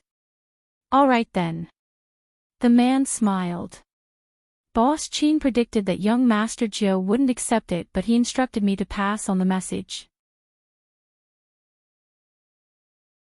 There are 20 minutes left before the 2-hour deadline. Boss Chin's car is downstairs. Hearing this, the shareholders were so shocked that they didn't know what to say. They had indeed heard of it. Young Master Chin and their young Master Fu had a good relationship. But no one could be sure if the word good was an exaggeration. After all, they were from the same team and it was normal for them to work together. Everyone in the business world knew that young Master Chin valued esports the most. Back then, Shi Ming had mentioned that he had a good relationship with young Master Chin. But one day, when Shi Ming had gone over to greet him, young Master Chin hadn't even spared him a glance. Hence, the shareholders had always maintained a neutral attitude towards such matters. In other words, they weren't completely convinced. But on this day, young Master Fu had come for the meeting and young Master Chin had immediately prepared 500 million. He had even waited downstairs personally. How good of a brother could he be to such an extent? Or was it as the internet had said? Young Master Chin and young Master Fu were together. If that was the case, how many times would Fu Corporation's market rise in the future? Everyone wanted to use their calculator to do the math. They didn't even need to think about withdrawing their investment. The best thing to do now was to stay. However, it was not up to these people to decide whether to leave or not. Bojo straightened, stuffing a hand into her pocket as she walked towards Fu Zhongyi, who had stiffened. "Actually, it doesn't matter if you withdraw your investment or not. Boss Fu probably hasn't finished looking through the company structure." "Lawyer Bai, please continue." "Sure." Lawyer Bai pointed. She reached the last page. It was written clearly that from this day onwards, Fu Corporation would be dissolved and restructured. The name of the corporation would be changed to He Corporation. This meant that from today onwards, everything here belonged to He Honghua. When he saw the two words He Corporation, Fu Zhongyi felt his vision blur. Fu Zhongyi felt his vision blur. He had never imagined that his child would use such a method to deal with him. His chest heaved up and down as he pointed at the youth. You did this to me. Aren't you afraid of divine punishment?" "Divine punishment?" Bojo laughed lightly. "Back then, you abandoned your wife and son to settle down outside. You even chased away all the people who had helped you in the past. Back then, you didn't even think about who was the one who had accompanied you day and night to start your business. Who was the one who had taken out all your savings to help you set up the company when you were in dire straits? It was my mother, He Honghua. But President Fu, for the sake of the mistress and himself, he forced my mother to have no say in this company at all." Outside, he only laughed at my mother for being a village girl from the countryside and how uncultured she was. My mother's personality is fierce, but no matter how fierce she is, she still knows her limits. You and the mistress clearly know my mother's level of education, yet you deliberately made my mother embarrass herself in public. After that, you spread it as a laughing stock and deprived her of the dividends that should have belonged to her year after year. In the end, when she came out to set up her own subsidiary company, you still suppressed her. Boss Fu, even such a scumbag didn't suffer divine punishment. Even if I suffer divine punishment in the future, it will be after you. You. Fu Zhongyi's fingers trembled in anger. Fu Jiu smiled. Please leave with your obedient son, we still have to continue with our shareholders meeting. This company doesn't belong to the Fu family anymore, it belongs to the He family.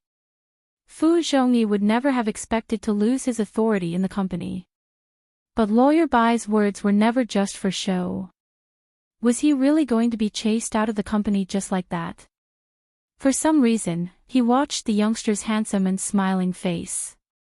Fu Zhongyi suddenly recalled a year ago. It had been around this time. He had sent out orders for He Honghua to leave the company. She had only attended the meetings occasionally as a shareholder. At that time, his eldest son had been there as well. He had been standing outside and shouting at He Honghua. Why don't you talk to Dad properly? Why don't you dress up prettier? You only know how to dance in the square. If you could be like others, this wouldn't have happened. Did you do something embarrassing again to be chased out? You asked me not to ask, so don't bother about me. The louder the commotion, the better it was for him. Because of this incident, the relationship between the mother and son had deteriorated. He didn't mind since he didn't want a useless person to inherit the company. But at that time, he had spoken up to make him happy, so he wouldn't have missed out on his allowance. If it hadn't been for his son's excessive spending, he wouldn't have gone to such extremes. But now, the youngster in front of him wasn't the same as before. You aren't my son. Tell me, where did you hide my son? Fu Zhongyi reached out and grabbed the youngster's collar. His meticulously groomed hair was disheveled because of this action. His face trembled, his expression a little deranged. He is clearly a useless person, who exactly are you? Bo Jiu didn't move, allowing him to roar. One of her hands was still in her pocket, her cold and handsome face sweeping them a glance. She looked like a noble vampire looking down from above. I am someone who crawled out from hell. My job is to destroy ungrateful scum like you. Fu Zhongyi's entire body trembled. At that moment, it was as though he had seen a devil. His eyes shook violently, as though he had been shaken by something. His grip on his collar loosened gradually. Fu Ximing was smart. He knew that if he stayed any longer, he would only end up worse. He reached out and grabbed Fu Zhongyi, leading him out. At the same time, he understood that this was no longer their place. This scene was so similar. But back then, he was still young. Standing in that meeting room, the ones being chased away were the uncouth parents. Especially at that time, He Honghua was the target of everyone's criticism. Who would have thought that the useless son she gave birth to would end up like this? At first, he had thought that with those photos, Fu Jiu would be useless. But now, they were the ones who were useless.